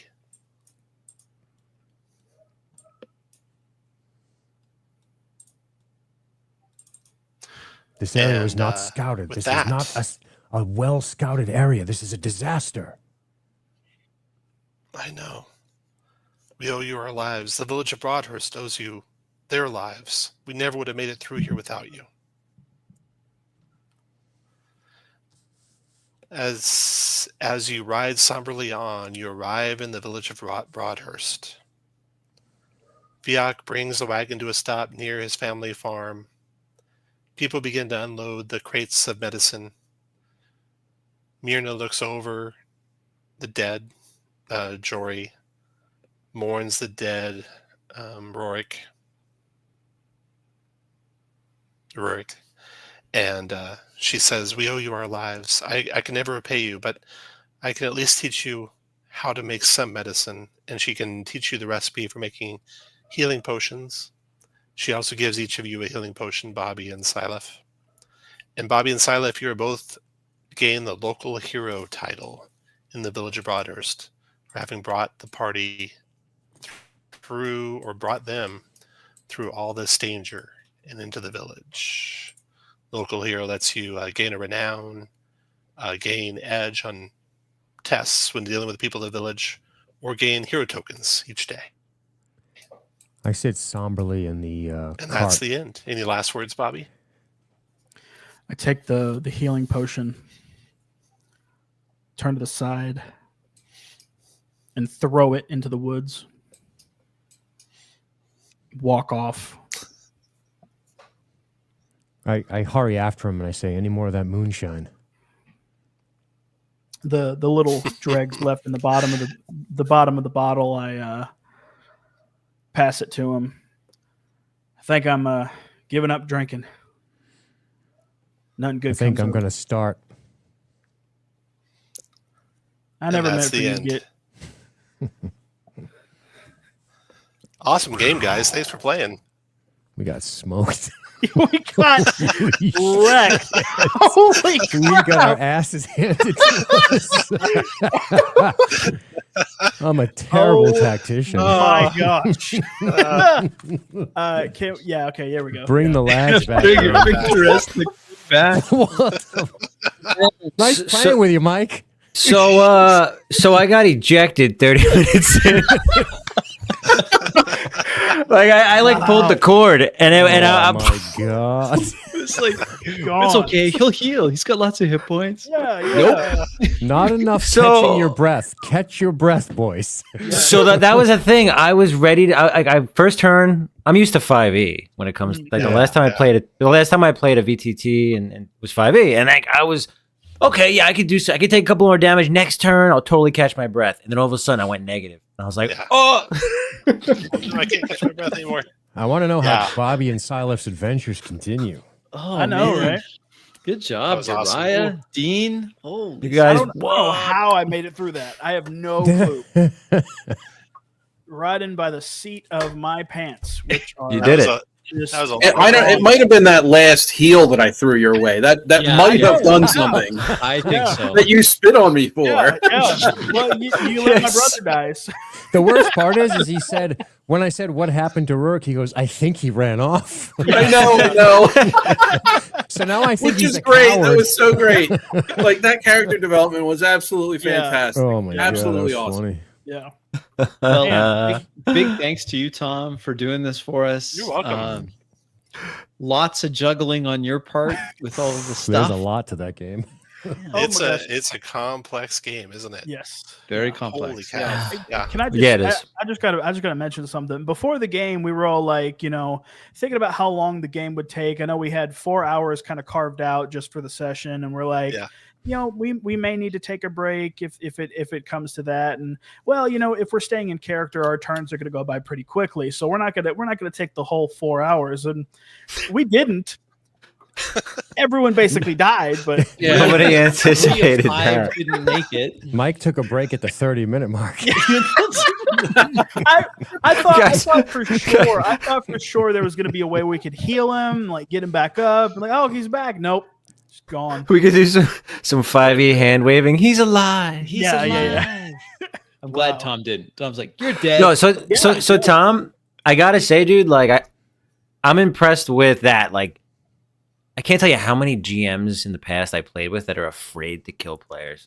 Yeah. It's like you were like going at me. I'm like, this is real. Not just players, strangers. Yeah. exactly. Right? Yeah. We've been so concerned with being respectful in your house for this, and you're like, I'm gonna just kill you all. I love it. That's Right. great. It's pretty awesome, actually. Fantastic. We were talking in the group chat, like, you know, this could just turn into Reservoir Dogs, and it kind of did. Yes. Nobody had to kill anyone else. We let Tom do it all for us. Yes.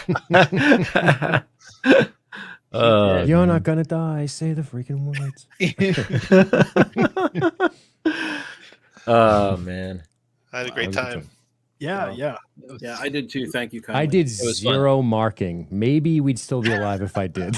Yeah, like, what happened to the marking? much. There's just I There's don't- so I much in wasn't this sure game how I that wanted you to will do it. learn later. It Yeah. wasn't that I didn't want to do it. It's just I didn't know. I was like, how am I gonna RP that right here? Like, you know, I don't know. I Yeah. couldn't. It didn't feel. I was trying to. Yeah, I was I hear struggling what you're with saying, making Dean. it I organic. think that some of us, me especially, because we were trying to be so in character all the time, we weren't as concerned about optimizing turns. And That's I for think sure. that Yeah. absolutely just wrecked us in combat. It did. Yeah. Colville's like, you want to role play? How about this? I think because it's tactical, and I'll absolutely give the game that because we all died for not optimizing our turns. We Absolutely. absolutely Oh yeah. did. Yeah, we did Oh, yeah. optimize. Boom. We just took it. Well, I will say I timed one of our combat rounds. It took us 13 minutes to get all the way through our second round. So, folks out there, I challenge you, beat 13 minutes. Yeah, there's the. Attaboy, you're right. I don't know, Tom. I mean, you've done this a few times. How do we do in terms of? You guys were very fast. You were Okay, faster because you didn't take every action you could take. that's so that- exactly right, Alright. and that's why Yeah. we died. Parry. Yeah, I didn't Yeah, that's parry. exactly why we did. Yeah. The other, and you just gain experience with that stuff, right? I mean, I could have been coaching, but I didn't want to coach. I just want to let No, you I'm guys glad you experience it. Yeah. Let you experience it. You know, hero I tokens, found that. which you had 7 of. You could use those for things. Like when you take a killing blow you could have used 2 hero tokens to not take that killing blow, for example. Oh, okay. Oops. Yeah. So if you played it again, I like- and you I'm- did it I'm like doing 5 or my 6 more best to- times, you get a lot of stuff Sorry. figured out. But I kind of like games where everyone's dying. It's more fun anyway. So, Oh yeah. and you guys role Way play Better it all. story. I love it I when, think it's I a love it better when players story. will just role play the death and not whine about it. Yeah. It's great. I think it's really wonderful that we're going to let some merchants be able to keep exploiting their cows for money while we all lie in the mud. Yeah. Yeah. That's awesome. Yeah, Zonalar says in the chat, players will get mad if you don't optimize your turns. Yeah. Yeah. I've been in that. I played Yeah, so it many sucks. games, and there's great players, about maybe 1 out of 6 players that just play like you guys play. Mhm. And Yep. 5 out of 6, it's groupthink, and they're going to tell you everything you've missed every turn. And that gets so old so fast. Oh, yeah, for sure. Yeah. Bacon, you were going to say something, I think. I was going to say that I when I play with you guys, I always try to edit out all of that out of character stuff. So like hero coins, they were sacked.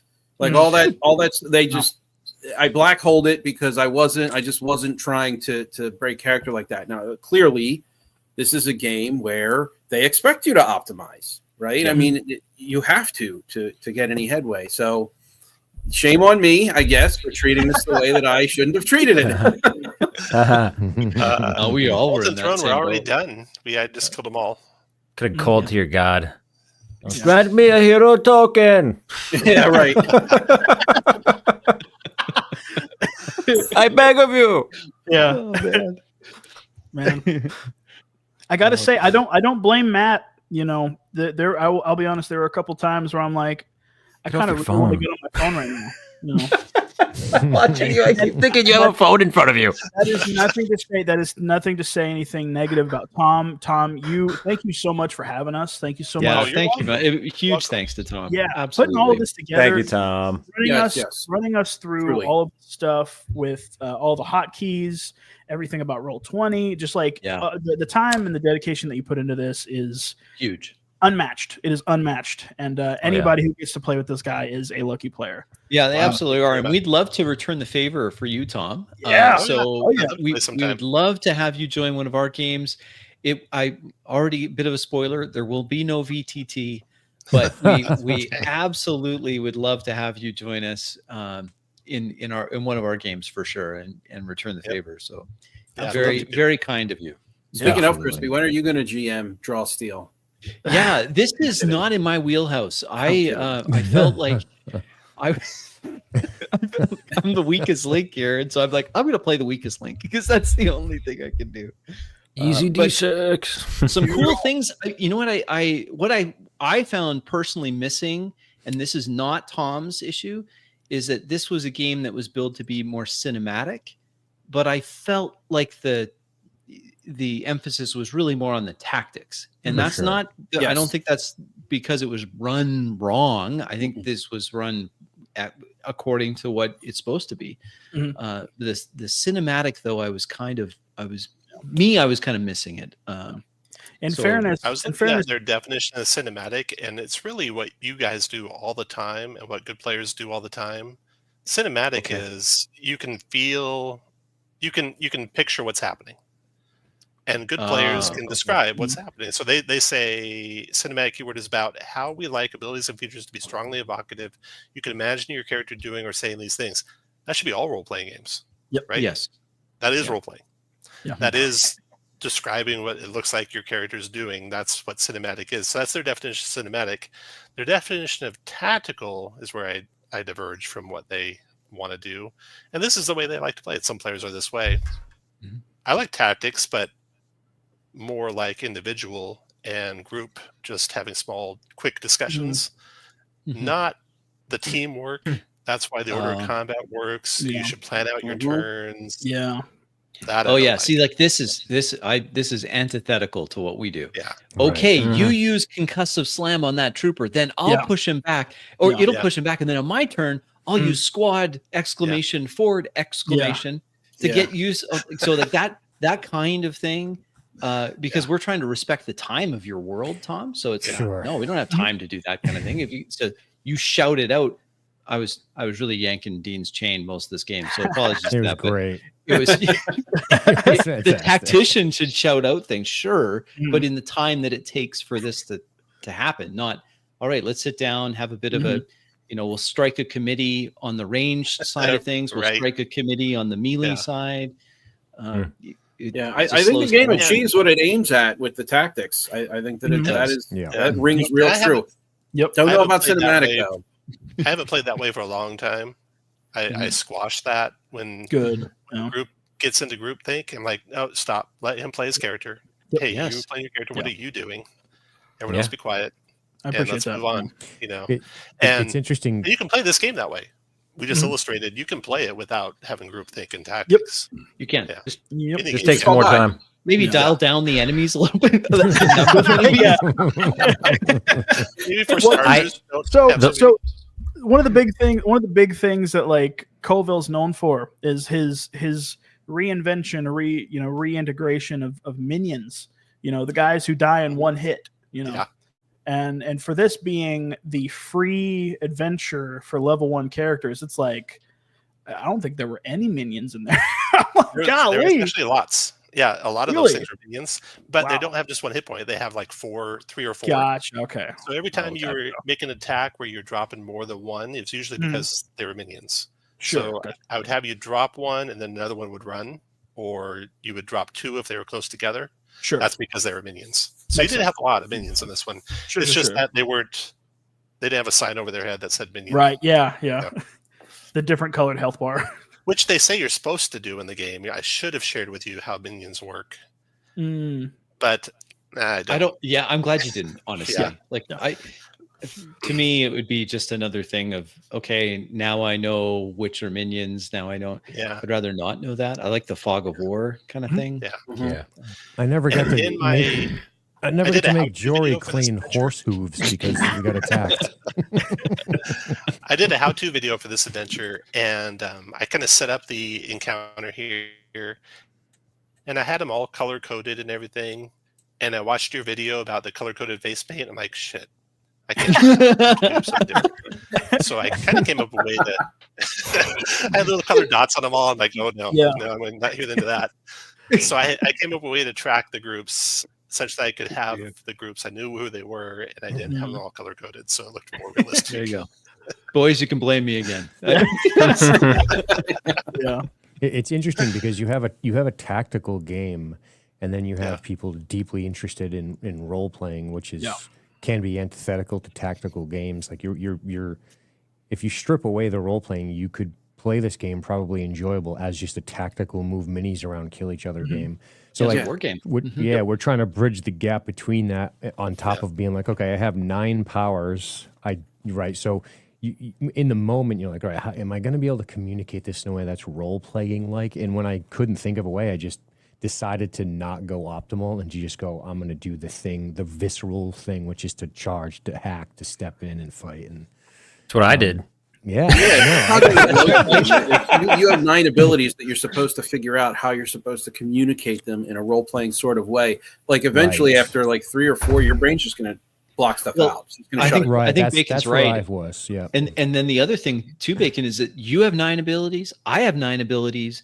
There's 9 abilities for each player. They're all different. So Plus your basic abilities. plus Yeah. the basic ability. Plus, I got to remember when you guys do things because I get focus. Exactly. And then if you're describing them in a way that I don't know what you're doing, I don't know if that qualifies for my focus. Because So, if you yeah. just say, "Oh, this is the power I'm going to do," I go, "Okay, I get a focus for that." So Mhm. Yes. clearly, I think the combat goes a lot different if we're just going, "All right, guys, let's talk about this all out of character." Yes. But Yes. This it is would. a good comment from Zake. So infuriating that these games are actively promoting above table tactics discussions. Daggerheart does this too. Yeah, they Yeah. both do. They do. And you Do watch they- those games, and there's a few great players. We saw Liam have some great moments, Mhm. and we saw Dale have some good moments. Mhm. And just imagine if every player was playing like that, and the DM was encouraging it. mhm. You get a much faster, more cinematic, in my opinion, game. Yep. You can have tactics still. The tactics should be individual level with small little discussion in character during the round. Yeah. Mhm. Plenty of I- tactics there. I live for those moments between Uriah and I where we're standing there over his brother's corpse and I'm just like, reach for the moonshine. Like that's my jam. That's what I love. I love those moments. I will say I wish we had more of because I wish we had more of those moments where we and that's one of my gripes with the montages and the negotiations is it takes away the actual role playing. It takes away those character to character interactions, and it turns it all into a die roll, and that drives me up a wall, man. I love having those conversations because that's how you really get into the flow of being in character. And man, I'd set this up on a table with dungeon tiles and models and just gauntlet run it, man. I think that's the move. I'm trying to get better at doing the montages and negotiations. Believe it or not, what you guys just experienced was much better than the first time I ran it. I don't think it's a you When there was problem. nothing Tom. but mechanics. I didn't think it it's was a you design- problem. Yeah, it's not a design running flaw. problem. Yeah, it's a It's not a design running flaw. problem. It did feel, as much as I was having fun with that, just because I was yanking Dean's chain, it did feel like that was quite the skip. And and here's go back. It was just different. And I think that with the negotiation and the montage being essentially becoming a more of a tactical thing. Okay, you have to decide this, and again, it's above table talk, like the comments are made, and that can be challenging. Yeah, it's basically taking an extended skill challenge from 4E and Yes. up and pasting that over the role play. Yes, it felt like saying that too. it said, "Hey, don't worry about talking in character. Don't worry about actually embodying this person that you've created. Just roll the dice and get over it." Yeah, and it feels like that too, right? It's like it's combat and then a bunch of tests and then Yep. combat and then a bunch of tests. Yep. It's just the nature of the game, I think. Yeah, it's and what happens, and maybe this sounds corny, but I think when you're thinking too much, you're not flowing. So I think that's true in anything you do, especially something creative, because I spent a lot of this session thinking because I'm like, okay, I have these tests lined up. We're in a combat. Now we have tests. So I'm constantly referencing these sheets instead of just going, all right, let me settle into this Siliph guy and talk as Siliph. But it felt like those spaces were very narrow. Like I didn't have a When I lot went of back to space. playing Shadow Dark a little bit, and those kind of games where nothing's on your character sheet, it's all in the world. So you're in the world, you're not in your character sheet. This game, you're buried in your character sheet. Yeah, this game really You, wants to be internalize played it. through. It really wants to be played through the game frame. Like it really just wants. That's where it wants the players to situate themselves, and that's where you should live, and just deal with the mechanics and move your little guys around like pawns. That's really what it wants.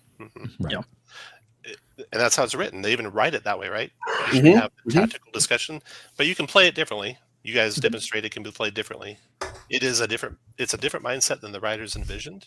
Sure. But it, I think, is too complicated.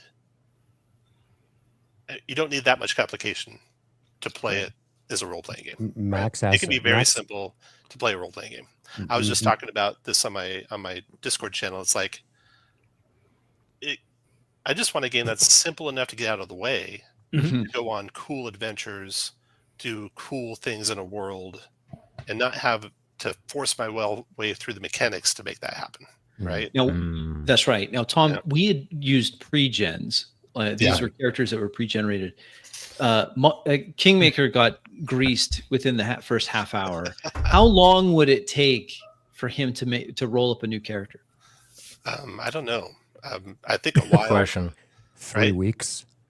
A while. 3 weeks. Yeah. A Shadow Dark character might take less than 10 minutes. Yeah. One of these Or you could characters use- takes an hour plus. Yeah. Shadow Dark auto generators make it instantaneous. Oh yeah. Well, with this game, you have to pick your 9 abilities, right? And once you die, even at level 1, it's like I just learned 9 abilities. I have to go and do that again for another class. No, thank you. I'll just take Fury again. Like it's very not. It's not friendly. I don't think. And I'm being maybe a little bit vehement in my reception. This is Robbie. This is Jobby. This is Bobby. Yeah. the 9 dwarves. I'm from a big family. Okay, dwarves have. Can we answer Max's question? Because I think it's a very Max, good one. where's that at? It's Oh, immersive. Tom, do you want to stop sharing the book and then have us so people can see our ugly mugs a little better? There we go. Boy. Yeah. there we are. Looking a lot less bloody. How immersive can you get? All those powers mechanics, did they pull you out a lot? Now, Yes. to be fair to they did, but to be fair to the game, they do say you don't have to use the where'd it go? You don't have to use the names given nor the descriptions given. You can give your own names, your own descriptions. I don't think a lot of players would play it that way, but this group certainly could if they wanted to play that. I bet that would be better, honestly, Tom, because because I'm looking at it going, how does this your look? powers, Like strike now. What the hell does that mean? Yeah. So I think back to Max's question, like I said, those moments where perhaps Crispy and I are back and forth with each other. He's jibing at me. I'm thinking about how worthless he is. Or I'm talking to Uriah and we're swigging on the. Those are the moments that I'm in it.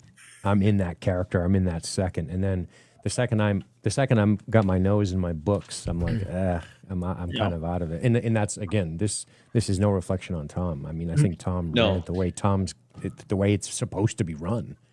Where it's possible, Max, I think is where it's like where we struggled with this, and we were talking about this a lot before the session.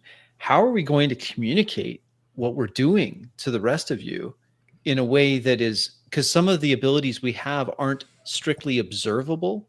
Right. Like we struggled a lot with Dean's ability to mark an enemy. So he just didn't do it at all. Yeah. But it's the how does that visible? How do we know the enemy is marked? Like, is it a verbal thing? Is it a visual thing? I Where thought there's of- something that you can describe, you can describe it and it's visual, but where it's not, it's hard. It's hard to do. The only solution I could come up with, which we talked about in our dress rehearsal, was like having red feathered tipped arrows and being like, all right, I'm going to hit the guy with the arrow to indicate.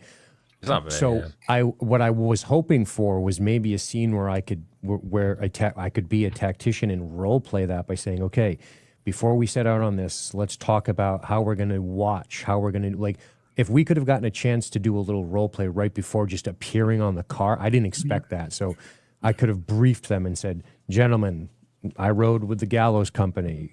I know a little thing I served. Here's what we're going to do. I'm going to mark these guys with these arrows. If you see them, like, I was hoping to get that opportunity, but we were like, bam, on the car in the rain and then ambushed. And I was like, oh shit. I was completely like, surprised. And even deeper than that, you know what too, I'm is saying? like, So even if they know a person's marked, that's a weird power. Because how do you It's really? How does that help? how does other it people give you an attack them? advantage? Right. Right, yeah. right. It's purely a gamey thing. Right. It's silly. Yeah, it's a gamey thing. Yeah. Yeah. I mean, there's plenty of gamey things in a lot of games. But that's Right. definitely Yeah. a gamey thing, Right. for It's sure. very gamey. Yeah. It's how do you play it? You know, how do you How do you role if you play can translate he's it telling into you to role attack play, I that think guy. it'll work. Look for the kink in the armor below the breastplate. Yeah. Look at that. Yeah. Oh, look. Yeah. Is keeping his shield too low, going for the neck above the shield. Mhm. It's like a lot of stuff like that, but it's like, Right. that's hard to keep going every round. And then is that yeah. the true? And then is that the case moment to moment, right? Right. Like, because when you mark a guy, you mark him for a round. So is he gonna be holding his shield too low the whole fight? Is he static? Does he not move around? So Yeah. you know, Yeah. And that's, we got the king of dissing on VTTs in the in the call here. So, but I mean, I was keeping like little notes as we were going along of just things that I was thinking in the moment. If I was ever taken out of the immersion, the thing that took me out, I wrote that down. And one of the thing was just the needing the grid. When you get so used to playing theater of the mind, when you get so used to just Yes. saying what you do, not needing to necessarily wait for a turn and waiting for all of these different pieces getting moved around, it really, really takes you out. Yeah, you're not really- there. Yeah. Mhm. In your I mind. said the same thing to Kingmaker in the Yeah. round back. Thanks, Amit. Glad you like it. Yeah. thanks, buddy. Glad someone liked it. I'm just kidding. I'm totally I want to point out one of my favorite role plays moments. It was when I died and Uriah took my body as it hardened and took my pieces and placed me on a stone wall. That was great. so we literally have the Berlin Wall. It's Wow. The Berlin Wall. Your uncle's gonna be like, "Did you bring him missed back?" that. No, I left him in enemy He's on a- territory. So I he's on a wall. Here was the That's thing. some quick So thinking. I actually I was thinking about this earlier when we were talking because we were like discussing our kind of the backstories and how we know each other and stuff. And me and Kingmaker, me and Berlin, we have our Uncle Kenny. That's the guy that we know, and Uncle Kenny. he knows Silith. Right. And my idea was, we talk about Uncle Kenny, and we reveal that he died, and we found him all crumbled up in his bed, turned to a pile of gravel, basically. So I already had that idea. I was not expecting any character death to happen at all. So I'm like, oh, Oops. cool. I get to show this off. Awesome. And it hit me at the very last second. Whenever I was putting him against the wall, I'm like, this is the Berlin Wall now. Oh no. It didn't even occur to me until like I was halfway through putting him down. That was great. That was great. Well, gentlemen, Loved it. I'm going to turn in for the night. thank you Yep. so much. Thank you, Tom. Pleasure. Thank you for Thanks, the Tom. time and the Appreciate effort, you, Tom. buddy. I really Yeah, it was appreciate it. awesome. Thank you very much for Absolutely. playing, everyone. And thanks for watching, everyone. Go back and watch the great role playing of all the dying characters and the eulogies. Bye, everyone. Boy, Take it care, easy. y'all. God bless. Bye bye.